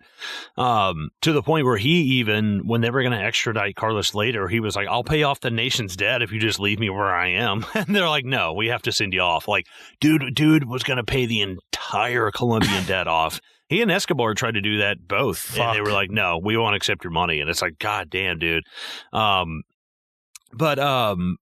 But yeah, that's all that I really know him from. Is this movie? I haven't watched any of Narcos. I know that like this whole thing with Carlos later. You know, I know they act like he cut George out for the greed part of it, but apparently, basically, what was going to happen was Carlos was at the end of his rope, and he was going to start snitching everybody out. George, Pablo, all these people, he was going to start snitching out. And George heard about it, and he was like, "Fuck that!" He's like, you know, kind of like wanting to hit the button first before he does. And because of that, George Jung served a 20-year prison sentence instead of 60 because he testified against Carlos later. I'm like, fuck yeah, I'd have done the same thing, dude. Fuck that guy. He like fucked you out of all your shit. Hell yeah. Yeah. But oh yeah, this is where you know, they first meet. The two bond quickly with Diego, finding out George is in for smuggling 660 pounds of pot into the States. Diego tells George he failed because he had the wrong dream and asks him, "What do you know about cocaine?" I love this. We have him teaching the class. You don't know dick about smuggling no drugs. Like that dude in the class. I love how every guy in the classroom is fucking black. I was like, dude, really? I was like, God damn, dude. I was like, fuck. But he, yeah, cause that's exactly what he did. He's like, these people, even if you're in for life, you can still smuggle drugs. Like, you can still make stuff in on the outside and get money sent to you in prison. He's like, it was really easy. I was like, holy shit. And we get this whole thing with him saying he's murdered somebody, and that's why he's in prison. 24 months for murder. I must meet your lawyer. Like, this shit's fucking good. I loved, he's like, George, have you ever had a dream? He's like, I would if I could get some fucking sleep. All this shit's fucking hilarious between them. Yeah, I asked him what he knows about cocaine. Over the remainder of their sentences, Diego educates George on cocaine, and George educates Diego on transporting. I walked into Danbury with a bachelor of marijuana and came out with a doctorate in cocaine. Oh, that's badass, dude. That's a fucking badass line. Love it. George is released and immediately flies to meet Diego in Cisarosa in Colombia, breaking his parole. They agree to do one run for 15 kilos as a sign of good faith, and then things get heated between Caesar and George. Yeah, this guy, Cisarosa, this is the guy that fucking scares the shit out of me. Like, this guy kind of terrifies me. Like, there's something about the way that he looks. I'm like, this guy looks like a great white shark. Like, he's just these black eyes, just unpenetrated, just fucking non-wavering eyes, just like, excuse me, staring like fucking right into you. I'm like, oh my God. What do you think about George getting out of jail? Literally, he says like, "Hey, the champagne's cold." And he's like, "Yeah, we need you to come to Colombia." Like, yeah, okay, wild. Yeah, it's just like, what the fuck? Like, this is all escalating so quick. By the way, like, literally, not even like 10 minutes ago, movie time, he was in prison. Right, we're not even an hour into this movie yet. We're not even an hour. He's already gone from boy to college to pot to Barbara being dead to jail to cocaine to meeting Pablo in like an hour. I was like, God damn, this movie moves fast. But you know what's amazing is none of the stuff at the beginning feels like super rushed except for Barb's death. That's the only thing that seems like super duper rushed. Like, we got the information that we needed. What's a testament to this movie and what I think is getting overlooked is like how amazing their friendship and everything feels in Mexico. Like, dude, I would love to hang out with those people and fucking drink with them, like hang out poolside. Like, they seem like they're having so much fun. And I think that's just kind of like the appeal about it. It's the same thing with Goodfellas. Like, oh, you're getting these fancy tables and, you know, people are bringing you bottles of champagne and, you know, you're getting all this money, but, you know, it's always a slippery slope. Right. It's the eyes of the snake that pull you in as the tail wraps around your legs. You know, it's right. Like, oh shit. Exactly. Like, and you're not paying attention to it. It's the dangers of ambition. It's the dangers of wanting to be something. Yeah, for sure. Right. The dangers of wanting to be something at all costs. Right. Of like, of just willing to sacrifice anything to do this. I love this getting heated between George and Caesar. He's like, and whose clothes would be in there? Your clothes? And it's just so quiet, and he's looking back and forth. He's like, okay, what the this fuck? You called me down here to talk about fucking clothes. And like I said, they go and they're doing this run to the local Logan International Airport with the 15 kilos. I love him going through the airport security. He's like, these your clothes? He's like, yes, sir. And these? He's like, he's got the underwear. He's like, old habits die hard. I'm like, okay, so are you saying you're a cross-dresser, or that you take girls' panties after you're done? I think he was. Because I think that's an old school mentality of like bang a girl and then take a pair of her panties as like a trophy. And I was like, well, maybe that's it. But I was like, but maybe that's why the guy's just like, fuck it, you can go. I'm not going to sit here and talk to this fucking cross-dresser. By the way, I can't go past Mutton Chops Wolverine, Johnny Depp. I know, right? I'm like, dude. And like, you're coming from Colombia for one day with your Ted Nugent fucking look. Like, that's a bad look, man. Like you're kind of standing out like a sore thumb. Also, man, like, talk about way pre 9/11 airport security, dude. Like, you know what I mean? Oh my God. Like, they're just like, hi, sir, would you like a gun to carry on the plane? Like, yeah, thank you.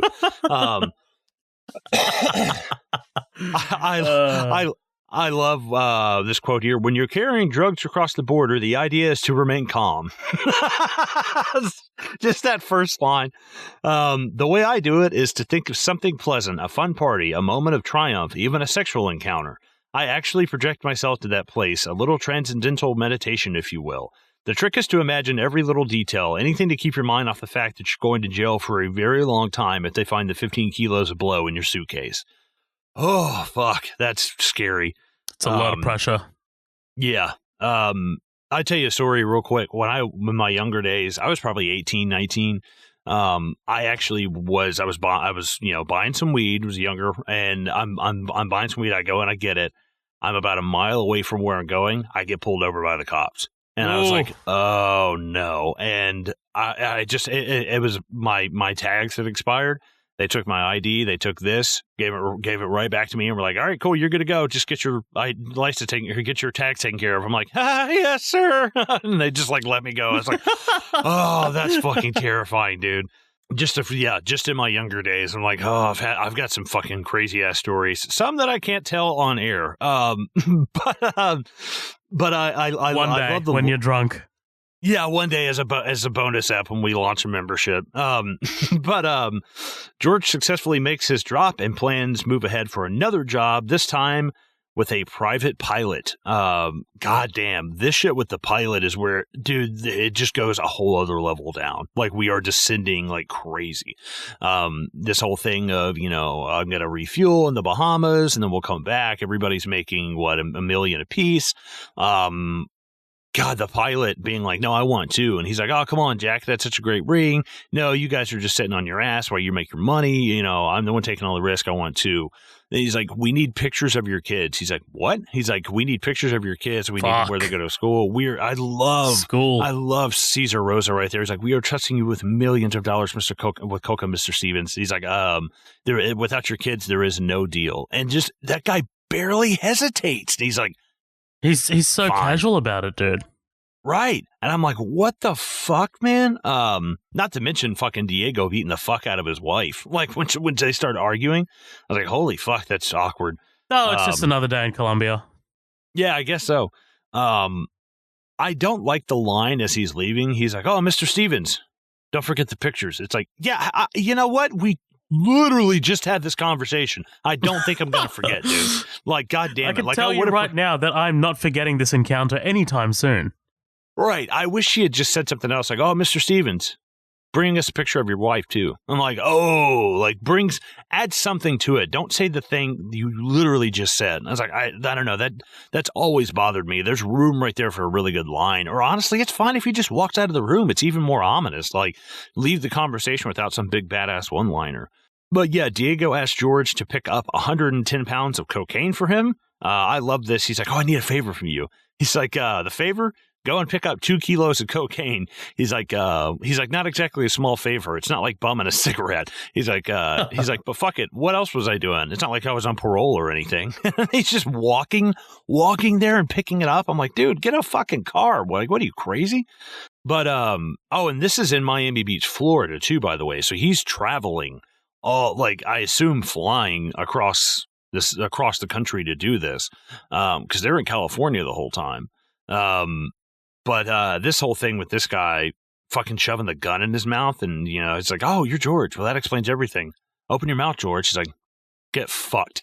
Like, dude, you gotta have some balls to tell these dude to go fuck themselves. Having a 40, I think that's a 45. I don't know. I'm not good with guns, but cramming the fucking barrel of a 45 in your mouth and being like, hey, you tell Diego that I don't appreciate him making me sit on the. How long do you say they have it?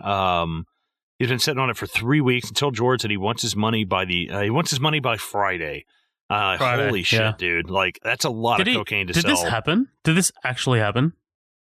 I'm not sure. It's kind of hard to separate fact from fiction in a lot of this stuff, because it's there's like what George Jung says. There's what the guy the book that he wrote about George Jung says. There's just kind of varying accounts as well, especially with the success of stuff like Narcos and shit like that. Like, it just kind of like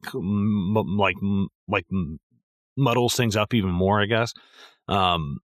But while at home, George gets a call from Diego, who says that he is in jail in Mexico and he will have to sell the 2 kilos on his own. That's fucking terrifying. Dude's never sold cocaine in his life except for this one thing they've done. And he's like, well, I guess I'm going to hit up fucking Derek for real. So yeah, 3 days later, George meets back up with Derek for real, who helps him sell the 110 pounds in 36 fucking hours. Fuck. And I don't want to go past this whole scene with them, pure coke, melts at about 185, 190 degrees. Do you know who this guy is? The guy behind the bar. Does he look familiar? That's Bobcat Goldthwait. Oh, shit. Are you serious?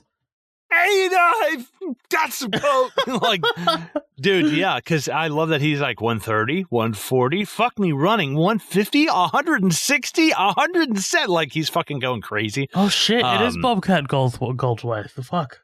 Yeah, super random. Johnny Depp, Paul Rubens, and Bobcat Goldthwait all standing around doing blow. But I thought this whole like thing, a weird dream I had. Yeah, I know. I've heard this quoted so many times. After he snorts it, he's like, I can feel my face. I mean, like, I could touch it, but I can't feel it. Like, dude, that is. I can't feel I've inside. heard that quoted. Yeah, I've heard that quoted so many fucking times. This whole conversation between them is great, and he's like, well, what do you think? He's like, I mean, it's great, but what am I supposed to do with it, George? He's like, fucking sell it. He's like, George, I haven't seen you in 2 years, and you show up at my door with 110 pounds of fucking blow. Like, that's a good point. But they end up selling it in fucking 36 hours. I think you deeply underestimated the market. Well, it's going to take us longer to count it than it did to sell it. George flies down to Miami for the drop-off and is taken on the plane to Medellin to meet with Pablo Escobar. There they discuss the logistics of running cocaine to America and the headache of Diego's arrest for Pablo. George refuses to work without him, though, and soon a deal is made. Holy shit, this whole shit. I mean... Dude. Talk to me about this. Cliff Curtis as Pablo. I like Cliff Curtis. Everything that he's been in, I've always been like, yes, man, this guy's awesome. Fucking Training Day, for example, man. You ever get your shit pushed in? No, he's awesome. I like him a lot. I didn't know that he was from fucking New Zealand, which is wild. Oh, wow. No, I didn't either. He's a Kiwi. So it was really difficult for me to watch someone else other than Wagner Moura play Pablo Escobar, because after Narcos, man, I'm just like, it's tough. It's really tough. But I think he does a good job. Like, he does the sort of like friendly yet authoritative yet fucking downright horrifyingly scary mix of Pablo Escobar really well in this one scene that he has. Yeah, I especially love when he's like when he's talking to George and he's like He's like, this whole thing with Diego in the cars, it's a problem. And he points to the guy he just shot. It's like, I don't like problems. He's like, oh, no, I understand. I understand. But he's just so charming. He comes across as just like this tall, confident, just force of nature. And I love that. Just seeing him cross the field, shoots that guy in the fucking head like it's nothing. And they said, this is absolutely 100% true. I listened to an interview with George Jung where George Jung will not talk about two things in interviews. I watched about 30 interviews with him getting ready for this, and they said that he will not talk about the violence at all. Like somebody asked him, they're like, what has changed you in the violence that you've seen? And he's like, I don't want to talk about that. He's like, the only thing I'll say is like the scene of him in Blow where he walks up and shoots the guy in the head and just hands the gun off. It was even worse in real life because Pablo literally was like, oh, hold on just a second, George, and just walked over like he was taking a phone call, shot the dude, and walked right back. It was like, what were you saying? Like it was like so nonchalant for him, so casual about it, man. This is a guy who blew up a fucking commercial airliner just to get to a witness. Right? Yeah. It all ends like, what the fuck. But the one of the interesting things was the fact that Pablo Escobar, especially with George Jung, he kind of didn't want Diego, which is interesting because Diego ended up being the one who bought Norman's Cay and ran all of the shit for like 4 or 5 years until like 82 or 83. But he did not want Diego or Carlos or whatever. That's so funny that we've got George, who was like, I don't do business without him. I've got to have him, blah, blah, blah. And he ends up being the one to fuck you out of it. That is so ironic and just crazy. But I love this whole thing between the two of them, especially when they start going on about, where he's like, oh, thank you for welcoming me to your beautiful country. He's like, beautiful, yes, but it's poor. Mota, coca, this is our main exports, blah, blah, blah. But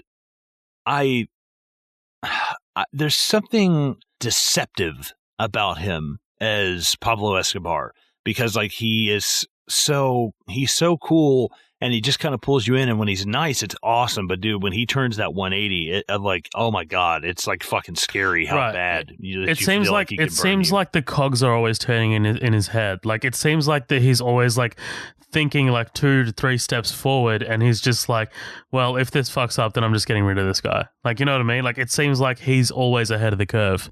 Right, exactly.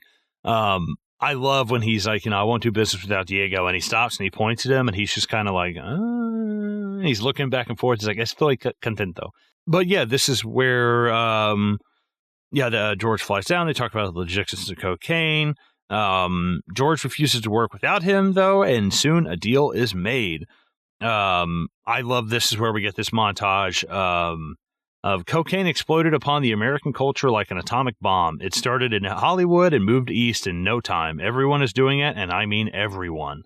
We invented the marketplace. In fact, if you snorted cocaine in the late 70s or the early 80s, there's an 85% chance it came from us. Let that fucking sink in. Fuck. Dude, like, fuck. Damn. That blew my mind. Like, do you know, like, have you ever heard, I'm actually going to Google this real quick, this myth about the amount of American money covered in cocaine? Have you ever heard of this? No.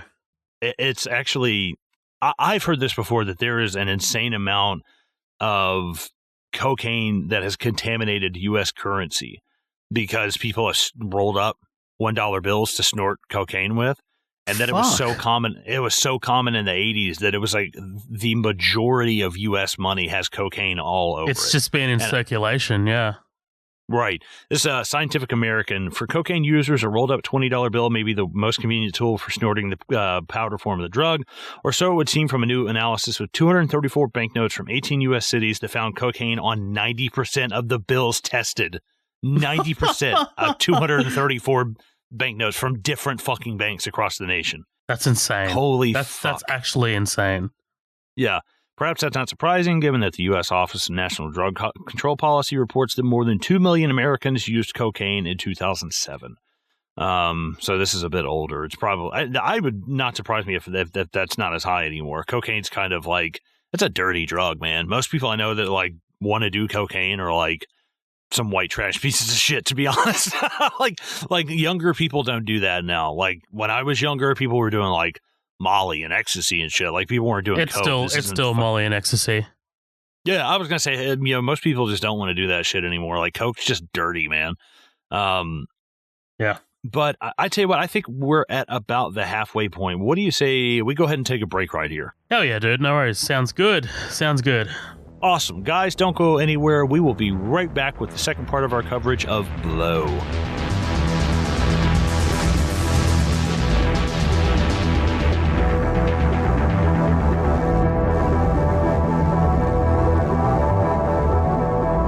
Well, look who made it this far into the episode. Just while we're taking a quick break here, we've got a few things that we just wanted to put out there for any newcomers, or if you're not part of our growing community, maybe this could benefit you too. Firstly, we just want to let the newbies know about our episodes and the way Midnight Double Feature currently is structured. As you know, right now you're listening to one of our feature presentations. When we started the podcast, we basically built the show around our feature presentations. These are movies that we choose to cover and basically go through everything in the movie that's worth talking about sequentially. These episodes are generally longer, and we're definitely looking at ways to spice up our feature presentations by hopefully getting guests on. We also have our upcoming attractions episode. Typically, these come out during the week and are much more shorter than our feature presentations. These are hosted by Matt Vella and basically consist of a conversation between Matt and I about any movie news that's worth talking about, quick reviews of movies that are out of the cinema, and other hijinks. Finally, we have our special features. These are usually one-off special episodes that are mostly experimental and don't really have any specific definition. They could be a sit-down with a cast or crew member, a conversation between the hosts, or just a straight-up different thing that might not even relate to film. Before I let you get back to the episode, I just wanted to thank our listeners and supporters. We definitely couldn't have done any of this without your guys' constant support. If, for some reason, you're not a part of our growing community, head to our socials. We've got 2 pages on Facebook, Midnight Double Feature, which is our main page and has our formal announcements, and we also have the After Party, which is where we post memes, news, and teasers of what's to come on Midnight Double Feature. We're also on Instagram, which is at Midnight Double Feature, and Twitter, which is at MDF Pod. You can also send us an email if you have any grievances or would like to let us know what we're doing wrong. That's midnightdoublefeature@gmail.com. Thanks again for listening, guys. Back to the show.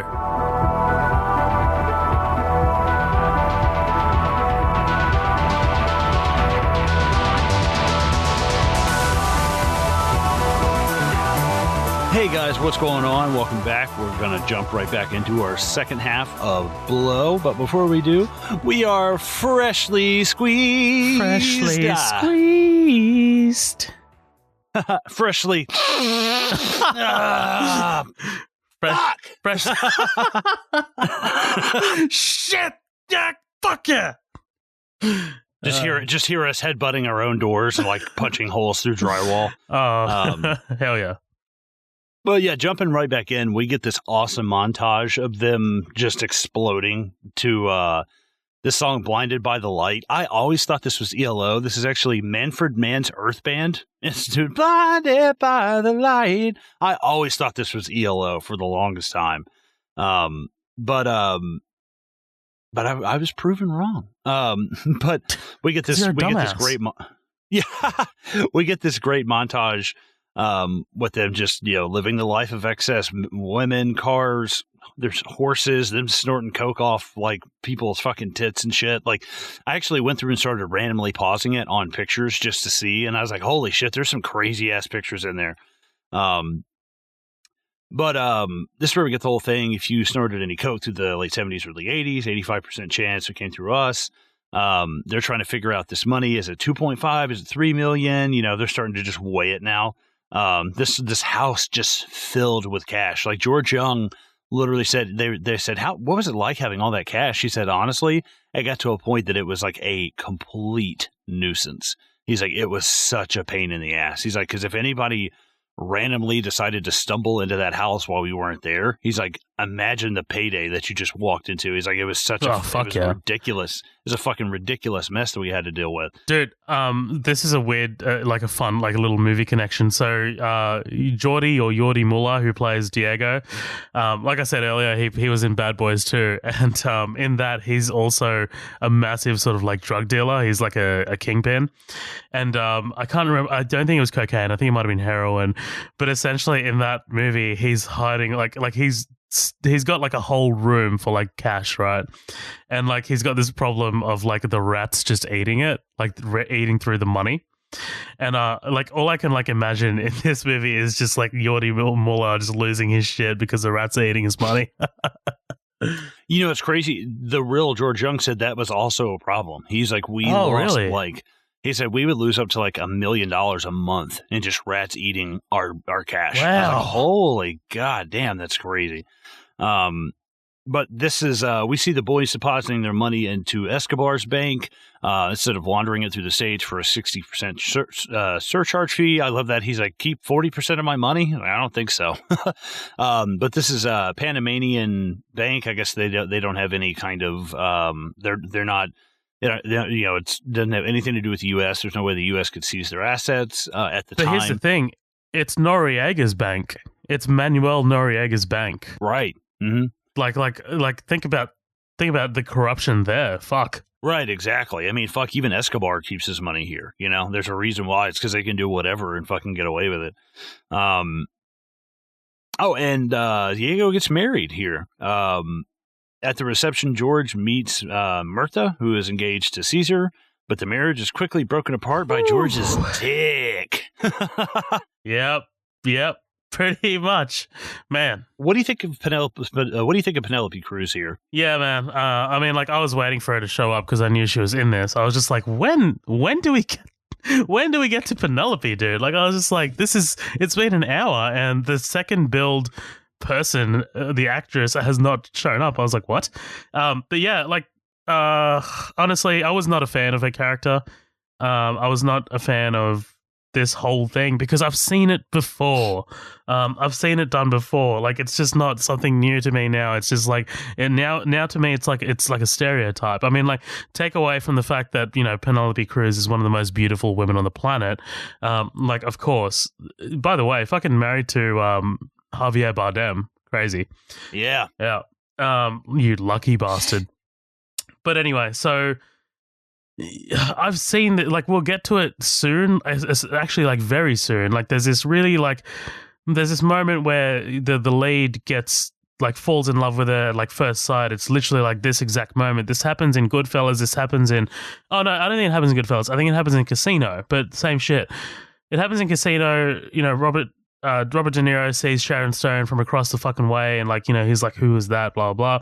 There's this little honeymoon period, like, same shit happens in Goodfellas, dude. Honeymoon period, you know, the couple's happy, and then hard cut to, like, the wife absolutely losing her mind and arguing with the fucking, like, the lead.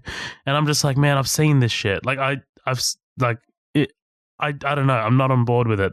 I'm done with it. See, and my thing is just, like, I like her character because it's one of those things where, but I feel like in those movies, like, they just kind of end up being, you know, like Karen in Goodfellas, she's not the reason why, like, there's like a downfall. Like, and I'm not blaming her for George's decisions. George did what he did, but Mirtha has like a direct link in getting him caught. And I think that's what's interesting about it, is the fact that, you know, what did you think was going to happen when you decided to break up the marriage of a Colombian, you know, drug lord and his fiance? Like, she's probably not the most reputable person in the world. Like when the chips are down, this chick is not going to have your back, versus somebody who, like Barbara, absolutely would have. It wasn't really about the money. But with Mirtha, you can tell it's about the fucking lifestyle. It's about the money. This also reminded me of Scarface. Like, in Scarface, who was in Scarface again? Was it Michelle Pfeiffer? Yeah. Yeah, so she played Elvira. Yeah, and she was also, like, wasn't she the wife or the girlfriend of, like, one of the bosses or some shit? Yeah, she was Frank's lady at first before they murder him. Right, exactly. Yeah. I like her performance here. I think it does add an extra layer in the fact that she is engaged to this Cesar Rosa guy, because, you know, he breaks up this marriage, and he's like, you know, breaking up a Colombian wedding is not an easy task, you know, especially when it's a drug lord. But, you know, I didn't give a fuck because I was untouchable. I was Escobar's guy. And I think that's one of the interesting things, is it shows you the power that George Jung has, you know, and he's a fucking gringo, you know, he's a fucking Americano. And, like, this guy has that much pull with these people. Which he even says later on, he's like, I was just a gringo to them until, I married Mirtha, and then that all changed. He's like, I'm not just, some white dude anymore. Like, yeah, he married into the family, so to speak. Right. So I do think it adds an interesting dynamic in that, and that I haven't seen before, is the fact that even though that he is this like big badass, drug dealer guy, he still kind of needs her to get himself into the fold, like, completely. I do think that's kind of interesting. But I mean, Penelope Cruz just kind of knocks it out of the fucking park. Like, she does a great job with, like, she's sitting there snorting coke. He's like, hey, cut that shit out. You're pregnant. She's like, oh, but don't be such a fucking hypocrite. like her, when the ups are up, you can tell, like, she plays Mirtha really well. Like, she's just free spirited. Oh, everything's great, isn't it great? And, she can tell she's high as fuck. But then when the chips are down, it's like, holy fuck, is she just a crazy fucking bitch, man. And this is where they also talk about. This is why we got a prenup. Yeah. This is where, they're also talking about George's California connection, where he won't tell Diego, he won't tell any of the other guys. And the real George Jung was like, I didn't do that because this was my insurance policy. He was like, this is, what I knew was going to keep me in the game. He's like, because if I gave them, my guy, well, why wouldn't they cut me out? So that's deliberately why he did it for a long time, and it kept him alive as well. He's like, I knew they would never try and kill me or do anything crazy while I had this connection in California. So they get married. George and Mirtha get married. We see George's parents come for a visit. We also find out that Mirtha is pregnant. I love this conversation between him and his dad, where he's like, I got some stocks and bonds and my investments are doing really. He's like, oh, okay, cut that bullshit right now. He's like, stocks and bonds. He's not buying it. Right. Like, you have a garage filled with, like, badass, like, older sports cars and, like, a fucking, like, you're living on the Skywalker Ranch of cocaine. Like, what the fuck are you talking about? And yeah, I love these scenes between him and his dad. We just see this every once in a while. We see it at the beginning when he's a kid. We see it when he goes back and he's like, George, you would have been great at anything. I love that. He's like, yeah, great at what I do, Dad. Well, George, you would have been great at anything. And then, we get the scene with him at his house in Colombia. He's like, it's nice to have nice things, George. He's like, but are you happy? He's like, yeah, at the moment I am happy, Dad. And he's like, I'm not dumb. He's like, I know what you're doing. I don't know the whole lot of it, but I get it. And I think that's really cool. I love these scenes between Ray Liotta and Johnny Depp. I like them too. They're honestly probably my favorite part of the movie. Yeah, it's great. The chemistry between them is really excellent. And I think that it helps having Ray Liotta having played a character who is basically the, like the beta version of George Jung, this character like Henry Hill, right. not right. Similar, but not the exact same. But this also moves us right into, Diego and George having the sale at the hotel, and Diego freaking out because he's not wanting to tell him his California connection. You brought your wife, your fucking bitch wife. And it's like, dude, the way they treat women as well in this is just insane. Especially George is a little bit different. And I think that's done intentionally. I don't think he was quite the knight in shining armor as they make him out to be in the movie. But, these guys, these like South American guys don't give a fuck, dude. Like fucking beating the shit out of them and calling them bitches and shit. And I was like, dude, this is nuts. Just the afterthought that they are, it's like, oh, they're just a possession. Can you imagine if this story was made today? like all the fucking women's rights activists that would like round the corner and just like with their fucking posters and their fucking signs. Hey, take that back. Yeah. Hey, don't talk to us. Go talk to Carlos later. Right, exactly. But at the sale, they begin to argue. George refuses to sell his California connection. And George is shot in the ensuing chaos. And afterwards arranges, and finally arranges to meet up with Derek for real. Derek fucking for real. Holy shit, him getting shot, it's so close to his fucking heart. Oh my God, dude. Like 2 inches to the left and you're dead as a motherfucker, man. Just how he plays it off as well. Like, it's just like, it's not that big of a deal. We gotta be calm about this. We gotta be fucking professional.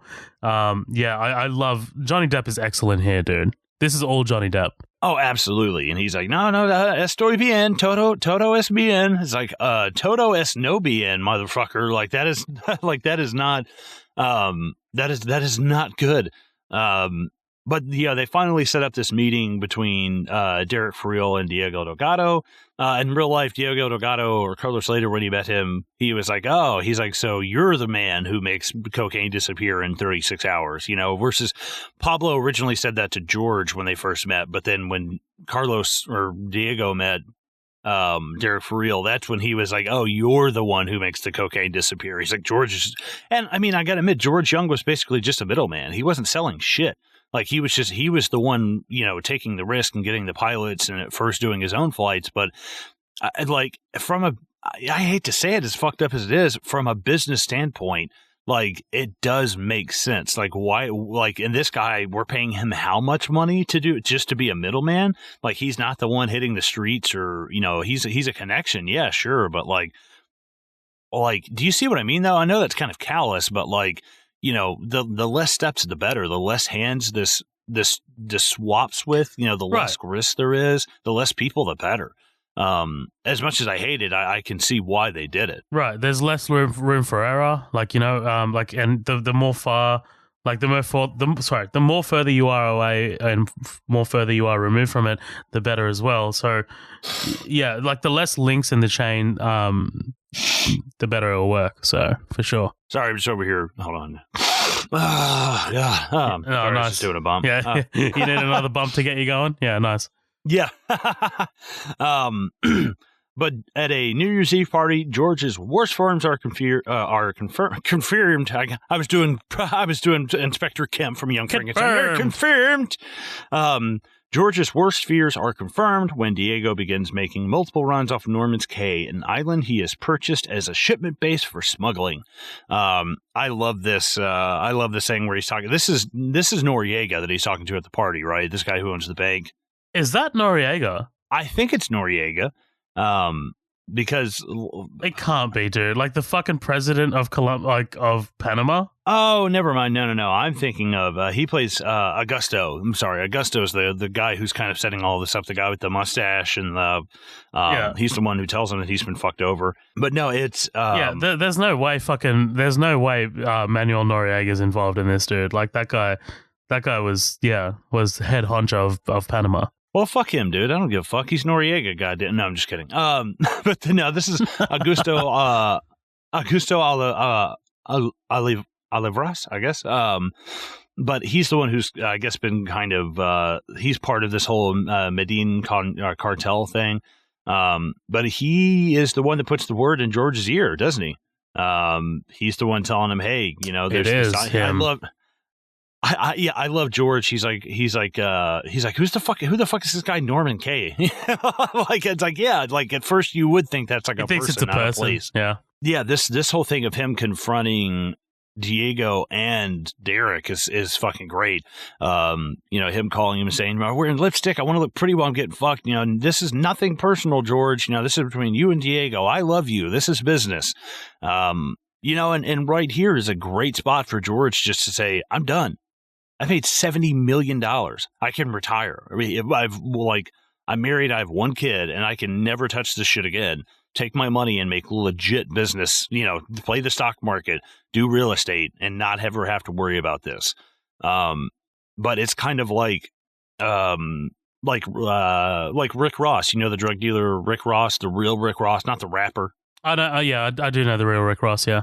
Okay. No, he said the same thing. He was like, why, they were like, why didn't you ever stop? And he's like, because I wasn't on the street selling drugs. I was fucking writing checks and doing paperwork. And like, I was in a building. I was in an office.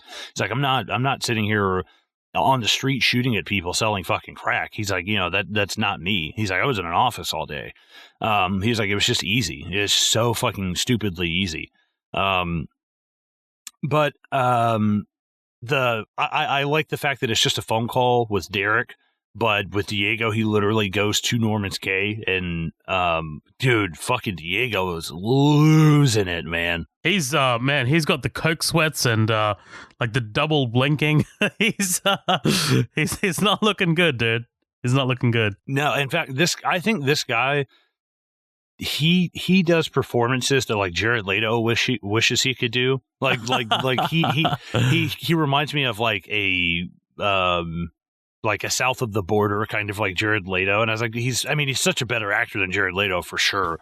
But I was like, this reminds me of something that Jared Leto would try and do and fail at. The facial tics, his eyes were like, George, no, I would never betray you. And his eyes are like real big and they'll get small. He's definitely got He's definitely got the over-the-top shit down pat.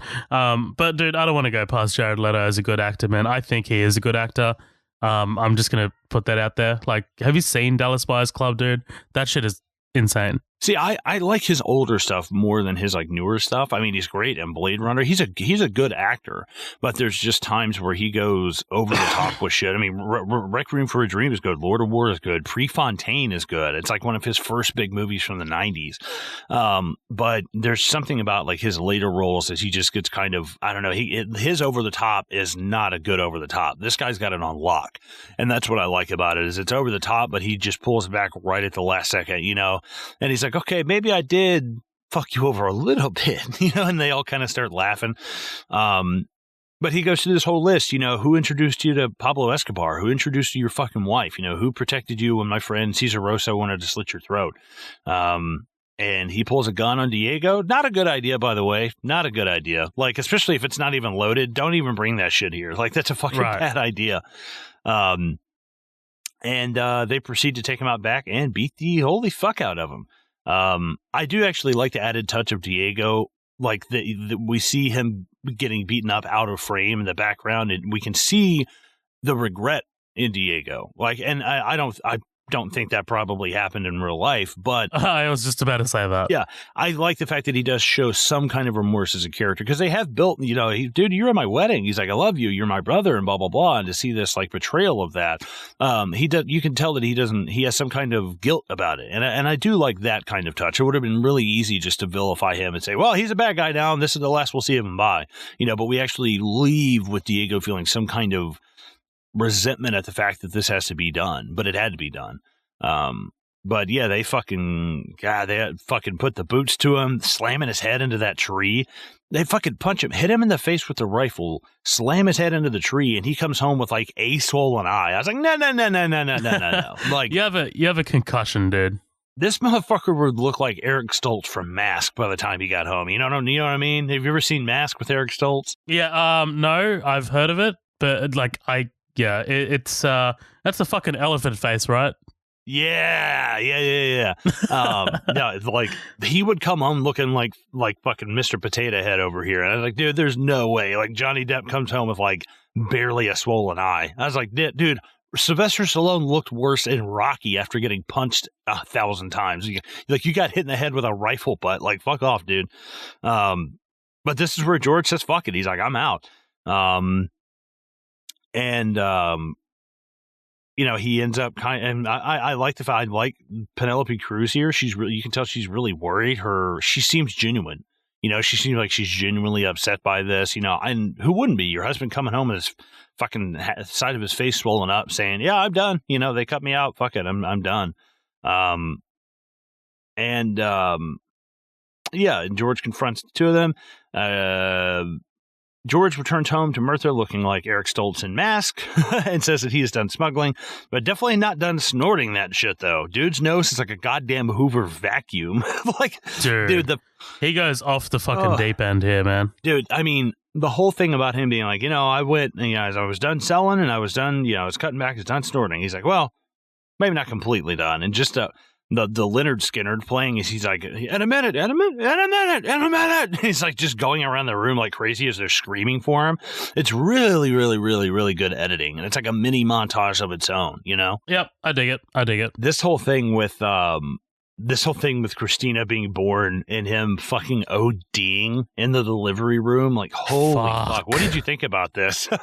Dude, like I saw him standing there and his hands shaking and I'm like, you're about to collapse, and lo and behold, he collapsed. But like, did this happen? Is that real? I couldn't verify it. It would not surprise me. I mean, anybody who does drugs for that long of amount of time, I mean, that's probably going to happen at some point. If you're snorting that much cocaine, like, it wouldn't surprise me at all. You know, if it were true, because to hear about this guy walking away like completely unscathed, like health wise from fucking drugs, would just be unbelievable. So like I believe it's probably true. Maybe it didn't happen literally him passing out in the fucking delivery room, so dramatic and, oh, that's a coincidence.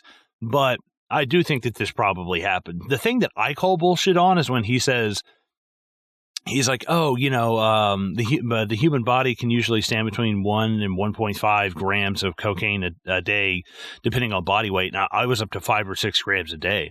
I believe that. I don't believe the next part when he's like, I once snorted 10 grams in 10 minutes. I was like, no, fuck that. I was like, no, I don't think that's fabrication. Because, I was like, dude, if you're averaging, if you can handle 5 or 6 a day, you would die snorting 10 in 10 minutes. It's like, I mean, maybe it's just some weak ass shit you're snorting. I don't know. It's like, but dude, 10 grams in 10 minutes, like, you'd be fucking dead as a doornail, man. There's no fucking way. But yeah, he passes out. They plug him up. I like the way the doctor says, he's like, you got a daughter now. Why don't you stay with us for a while? He's like, I have no moral stake in this, whether you quit doing drugs or not. He's like, I don't give a fuck. He's like, but as a doctor, he's like, I got to tell you something. And yeah, I mean, dude, their daughter, did you catch who their daughter is? Yeah, Emma Roberts, dude, fucking in a really early role. Yeah, I was looking at this. I was like, holy shit, this reminds me of like some Mara, oh God, what's her name? She's the little girl in Mrs. Doubtfire. I think it's Mara Wilson. Mara Wilson, yeah. It reminded me of Natalie Portman, except just minor. Yeah, that's true. This whole thing of basically George is just taking the quiet life now. George decides to quit snorting and selling and takes an active role as a parent and settles down into the quiet life. Until Mirtha throws George a 38th birthday party where old friends and cocaine are abundant and the fucking waiters are cops. Great. Yeah. And I don't want to go past, we also get the reunion of Derek and George as well. We find out that Diego ended up fucking him out as well, so I'm sure he was just playing leapfrog and just fucking jumping over these guys as soon as he found out who was who. Dude, the way Paul Rubens looks, I'm like, dude, you look like you just walked out of a fucking, like, one of the extras for A Flock of Seagulls video, like the one earring and the really, like the silver jacket and the little tie. I was like, oh man, but they actually do a good job of aging both of them up here. I do like that. They look genuinely older. Like Johnny Depp's hair kind of looks like shit. Like he looks like he's been like listening to 80s rock and smoking non-filtered cigarettes all day. He's kind of got that more tired look to him now. Which works in the context of the story. Right, absolutely. And Mirtha, I mean, good God, her being just like, she has a fucking candy bowl filled with cocaine. Like, I mean, I know that's probably nothing compared to what they're used to doing back in the day. But like, if I walked into a room and there was a candy dish filled with cocaine, I'd be like, am I at Bobby Brown or Whitney Houston's house? Like, where the fuck am I? Yeah, he's like, I'm the only guy who fucking gets busted for waiters. He's like, maybe it was the cocaine buffet or the list of like South American last names, but they were fucking waiting for me to slip up, and I did. Yeah, this shit sucks. This shit's just where we get the first taste of him losing his daughter, seeing her getting pulled out of the house and her staring at him the whole time. Oh, it's so sad, man. It's so sad. What did you think of Emma Roberts in this? She was great, especially towards the end, man. Like when they're talking to each other, like she was fantastic. I was just like, damn, you are a little bit of a child prodigy. Like I don't think she's that great of an actress now. And maybe I'm just putting a bit more weight into it because, she's acting as a child and I'm just a bit like, man, like imagine acting as a child. Like that's got to be so fucking rough. But yeah, like she's fantastic in her sequences later with Depp in the prison for sure. Oh, yeah, that's where she absolutely crushes it, and especially later on when they're reestablishing that relationship. But George is arrested. He signs a plea deal saying that everything at the party was his, that his guest had no idea. But in return, he also demands Christina be released from protective custody, and she and Mirtha be back on a plane going home before he signs anything. I love the guy and being like, oh, he's like, oh, let me get a pack of Coors or something like that. He's like, yeah, right.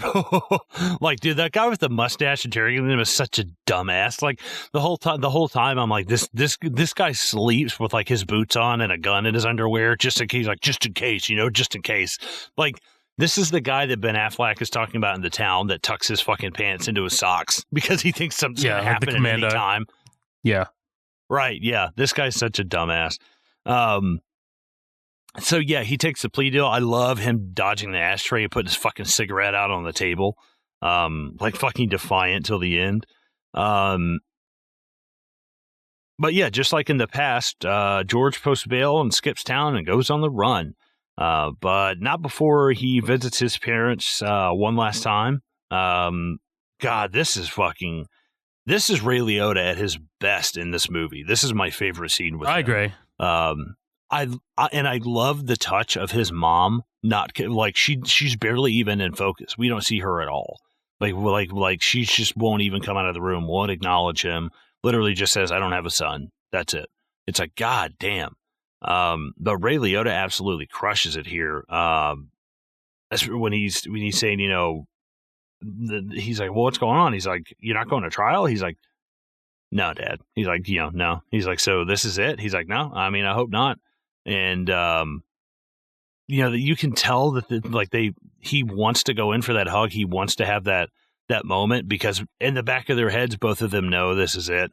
I think they both know. They're like, yeah, this is the last time I'm probably going to see you because... Yeah, you'd kind of get that feeling, right? Right. It's like, I can't ever come back here again, and I'm going to have to go into hiding. Like, I can't come out into normal public. I'm definitely not going to be hanging out around here. They're going to be fucking waiting for me. But as he walks down those steps and get into the car, Ray Liotta's face...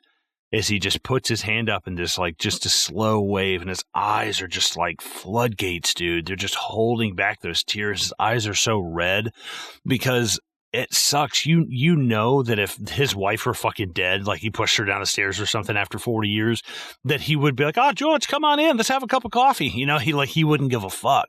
He wouldn't care at all. But it's like, man, this bitch has just got him by the fucking nuts, man.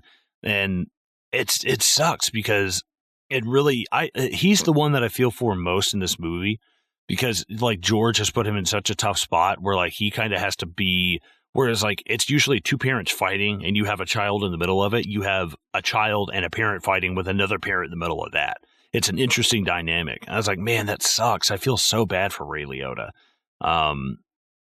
Especially it's just heartbreaking seeing him just about to fucking break down as he's leaving. But, George goes to the Panamanian government, tries to get his cash withdrawal, and they say there has been a change in the national branch or something like that. There's some kind of under new management, basically. They say that the Panamanian government has appropriated his entire $30 million in his account. Fucking, how many times have you gone to check your bank statement and you're like, oh fuck, I'm in the negative, or like, oh fuck, I have way less money than I thought I did. Imagine going to the fucking bank and being like, I need my $30 million, and they being like, I can't give you $30 out of that account. It's all gone. It's all gone. Oh, it's like dude. I think I'd probably throw up, man. I think I'd probably I'm dead. Like I'm a dead motherfucker. Like if I don't have this money. But yeah, they take all of his money. Martha, sorry, not Martha. Why did I say Mirtha? So I said Martha. Mirtha and George argue about money while Christina worries about them being split up. I love this. This is also a throwback, like I said earlier, not in front of the kid. This is good. Just seeing that cycle getting repeated. But, I mean, she has such a crazy line, Emma Roberts. She's like, what's happening to us? I'm like, you're like fucking 9. That is not something I asked when my parents had a fight when I was 9. What's going to happen to us? Like, I never thought about that. Like, she's like contemplating like big world issues and existential, like, I just picture her like Rorschach at the end of Watchmen, where she's like, oh, violent lives ending violently. Is this what becomes of us? Jesus Christ. Man. Like, she's just this little kid who's just... I always feel bad for the child in this situation, and I think Emma Roberts really wears it well. Like she wears the whole I shouldn't be looking, but I am. I shouldn't be hearing this, but I am. And it's just kind of like, man, like I sympathize a lot with this character. She's kind of a cunt, though, you know? Like, she's a little cunty. No, I'm just kidding. It is perfectly legal, however frowned upon, to call a child a cunt. But it's perfectly legal. It is. It is. But yeah, they continue to argue about money. She worries about them splitting up. While on the road, Mirtha causes their car to be pulled over by the fucking cops. Dude, this shit is where, like, dude, I gotta admit, if I were him, I'd probably take a swing at her at this point. Like, well, fuck it, you have ruined my life. Like, fuck it, I'm just gonna take a swing at you. Like the getting this whole thing between them is like a married couple boiling over to the point that she literally takes years off his life. I'm like, holy fuck, man. What did you think of this scene? Heartbreaking. Short and sweet. All right. And getting back into it. No, I'm just kidding. I don't, because man, like this, I feel like, okay, look, the second half of this movie, I feel like they crammed a lot in. Like there's a lot in here. Like there is barely any time to like breathe. Do you know what I mean? Like we go from I can't even tell you this sequence of events because I can't even like put it in my head right now. Like, it's just so quick. Like, it's like rapid fire shit. And I'm like, man, I don't know. I don't know. Well, it's like, yeah, it's like he gets caught. He skips bail. He gets, they take his money.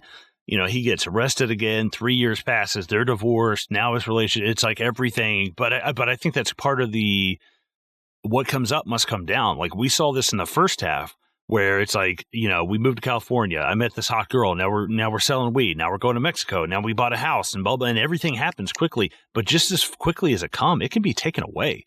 That's what I love about it. Is the fact that this tide swings both ways, just as strong in the other direction. And I'm like, I fucking love that about it. When you're up it's never as good as it seems, and when it's down, it's like you're never going to get back up again. I'm like, that is such a good quote, man. I've said that so many times. It's fucking brilliant. Yeah, this is where she gets him fucking pulled over. Don't you ever touch me again, you motherfucker! Is a fucking drug dealer with a kilo of cocaine in the trunk. Oh, like, boy. Oh, fucking like a second ago, you were literally trying to hump him as he was driving the car. Right, and saying like, oh, you let the egg, I'll fuck you in the ass. So, like, you don't fuck me anymore. But I'm like, oh my God, man. Like, oh, no wonder he fucking broke your nose. I'm sorry. Like, I hate to say that, but like, fuck. But yeah, I mean, God, dude, it's a gut punch. It's a fucking gut punch every time I watch this, dude. Because as soon as she says it, like, I remember watching this for the first time with a group of people.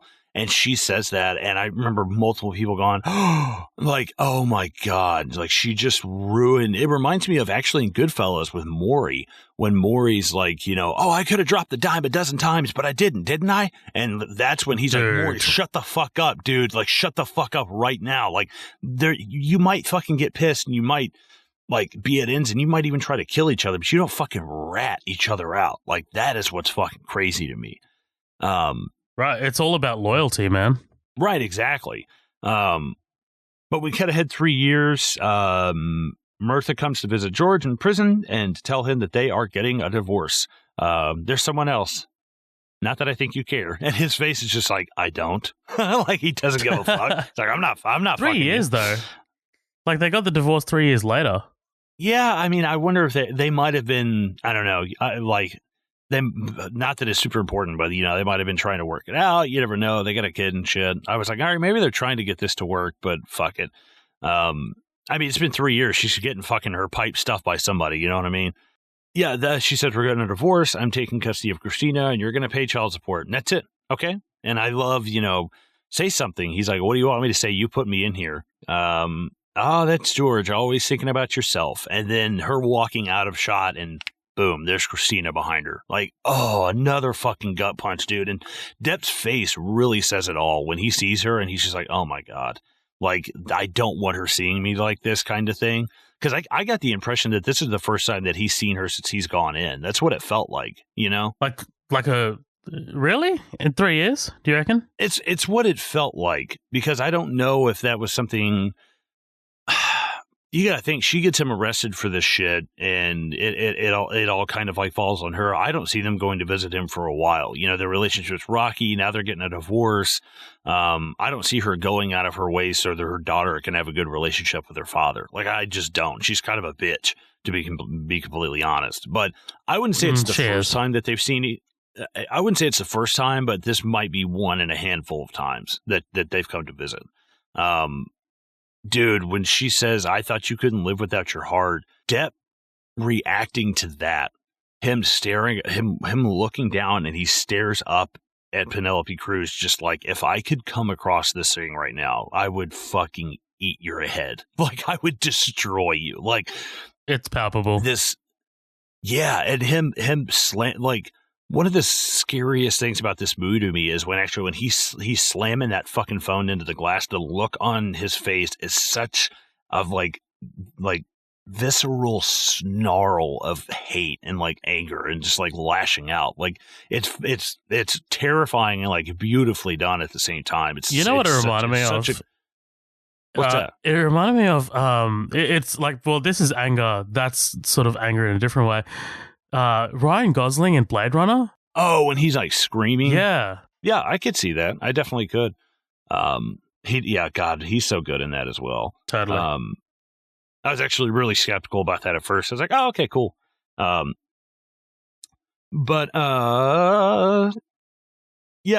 finally George gets out. He's finally released from prison and begins to try and rebuild his relationship with his daughter.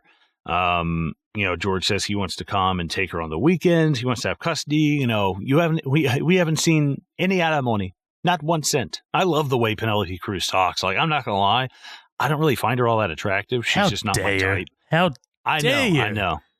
I know. But I'd much rather take Barbara. Are you kidding me? Oh my God, that German redheaded girl who wants to sit around in the sun and smoke pot all day. I'm like, you know what? That doesn't sound so bad. I'll take the big-titted Spanish chick. No worries. I'll take that bullet. Well, fuck, I'd probably take Diego's wife before I'd take Penelope Cruz. She looks like one of the Kardashians. It's so weird. I didn't know Khloe Kardashian had a cameo in this. So try saying Khloe Kardashian cameo. I'm good. I'm not even going to say any of those names. Fuck those people. But yeah, so George is trying to rebuild this relationship. He gets in contact with Derek for real one last time, trying to set something up. When he's meeting this guy at the bar, did you know who this guy is? No.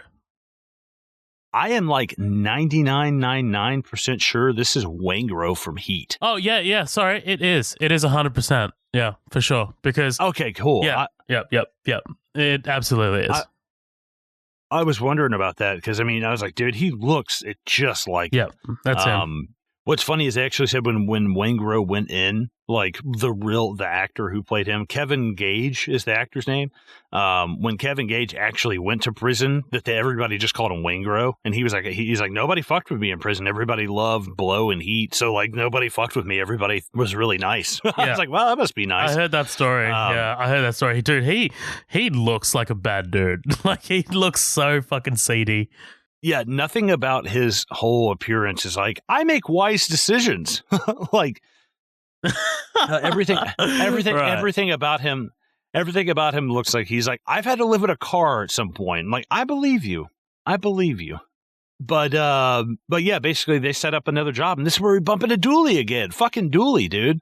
The crazy part is there is actually a musician friend of Ted Demi's, whose last name is Dulli, Dooley, just like this one, and he actually named this character after him.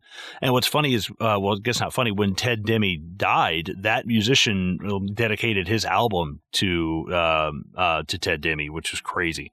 Guy died so young too. He's like 38, had like a 6-month-old kid. I was like, fuck, man, like that is super shitty.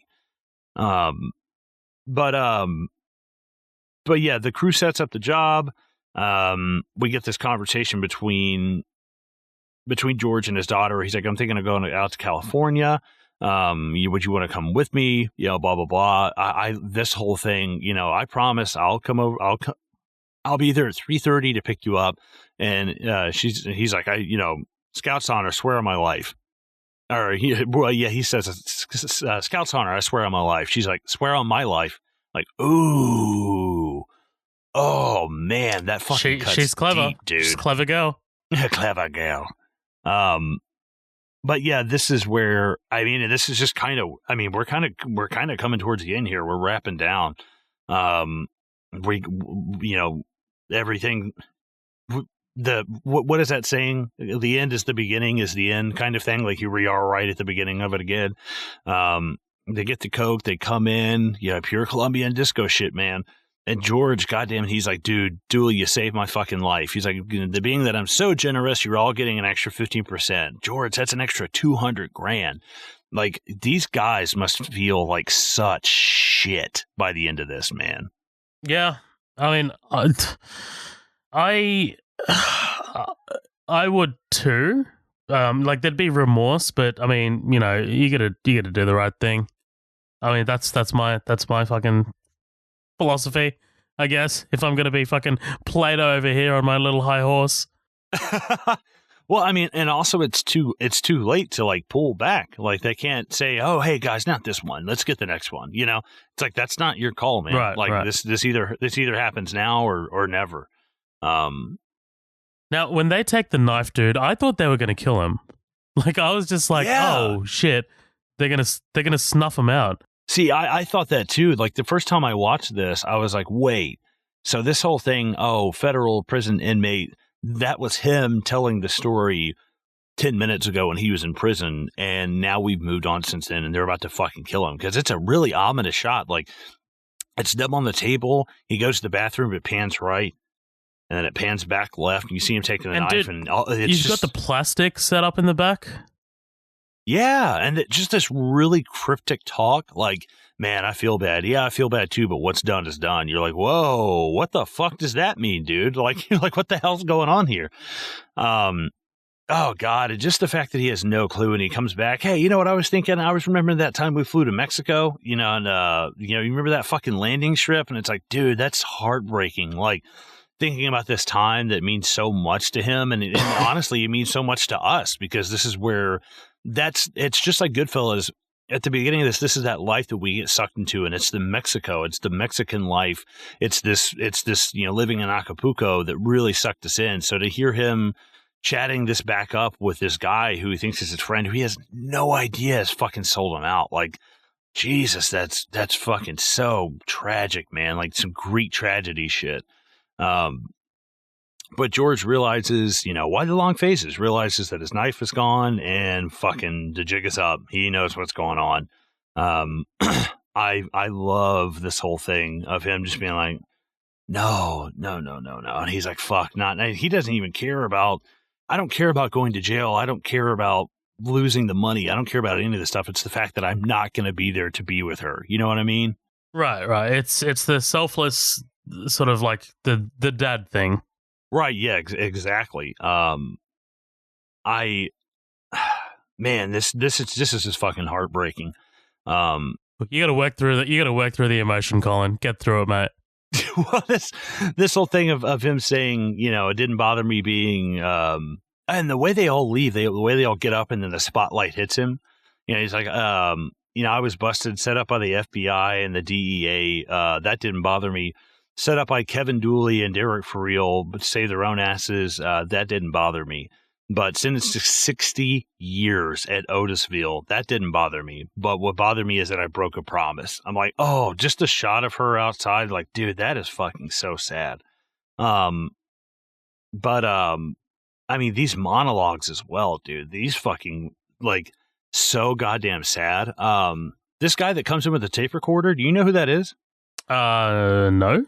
I'm pretty sure that's Ted Demme. Shit. Okay. I think he's got a cameo in this. But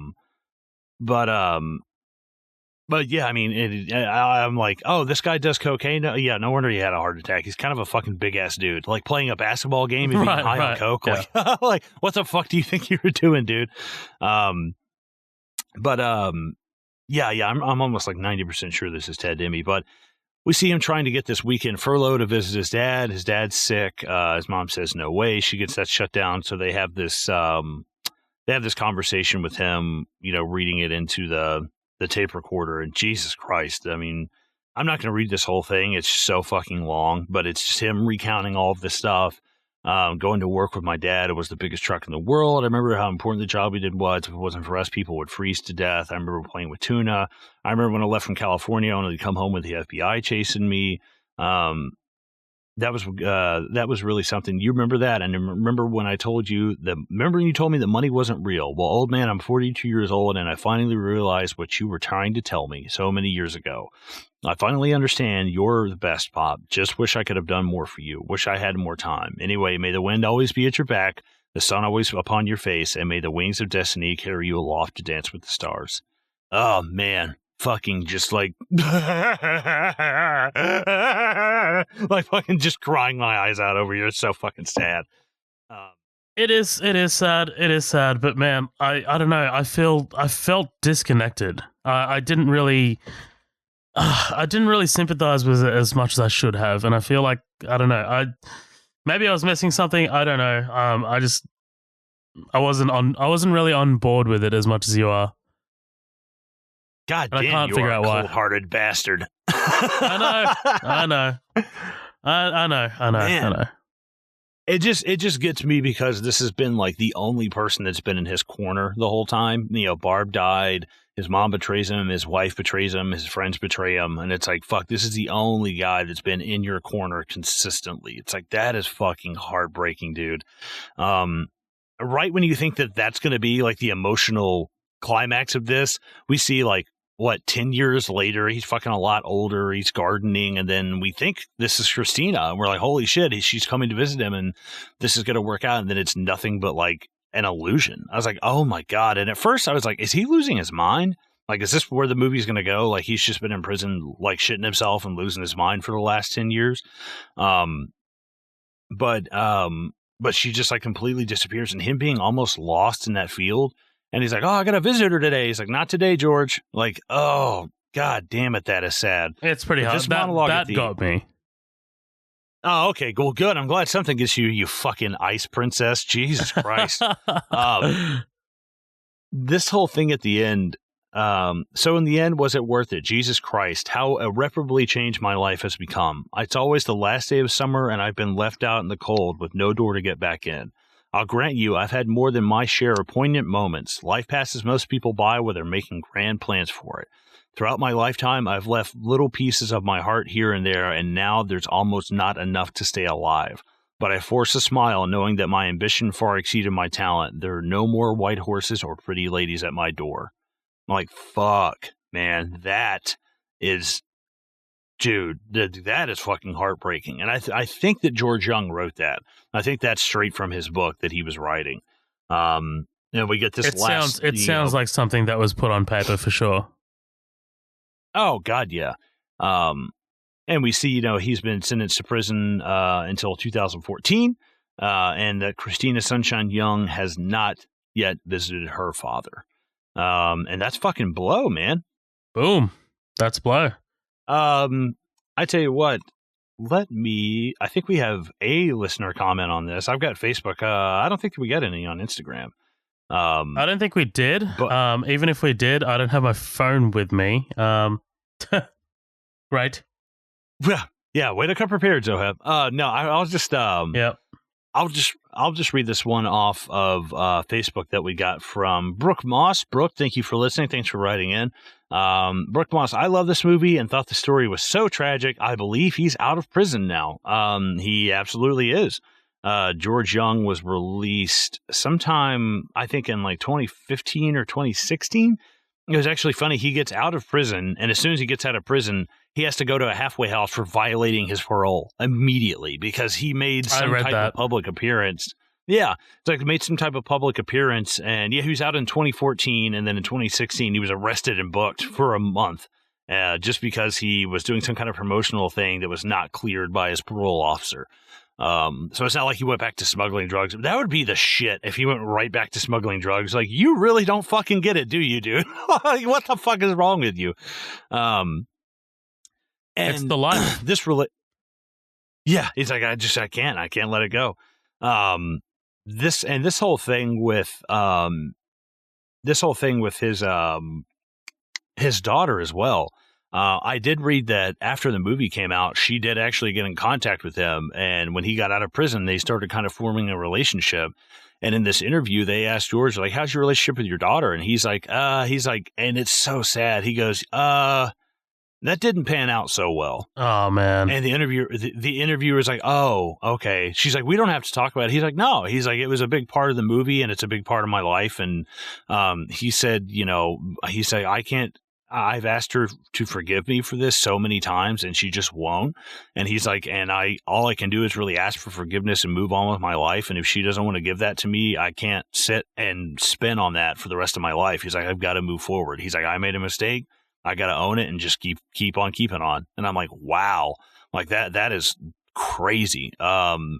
And I mean, just words of wisdom, it's like, I can't force you to forgive me. And if you're not going to, even if you're not going to, that might still be my problem. And I've got to live with that. But that doesn't mean I have to sit and dwell on it anymore.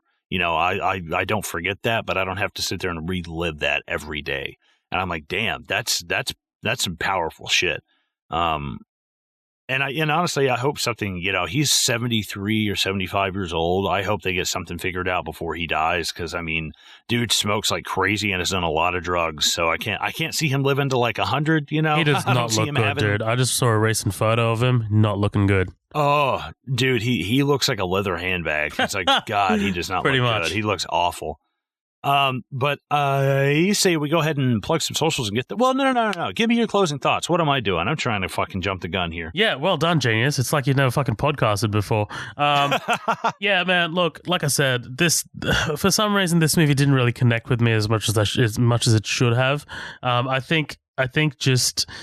It was at a disadvantage because I came to it so late. If I hadn't seen American Made, if I hadn't seen Narcos, if I hadn't, looked into anything else Medellin, then maybe I would have liked it. But at this time, the only thing that's remotely interesting about this, and if you take the Medellin side of it, if you take the Pablo Escobar side of it out of it, the relationship that George has with his daughter and the relationship that George has with his father are the only two things in this movie that I actually probably really, really like, which is weird, but...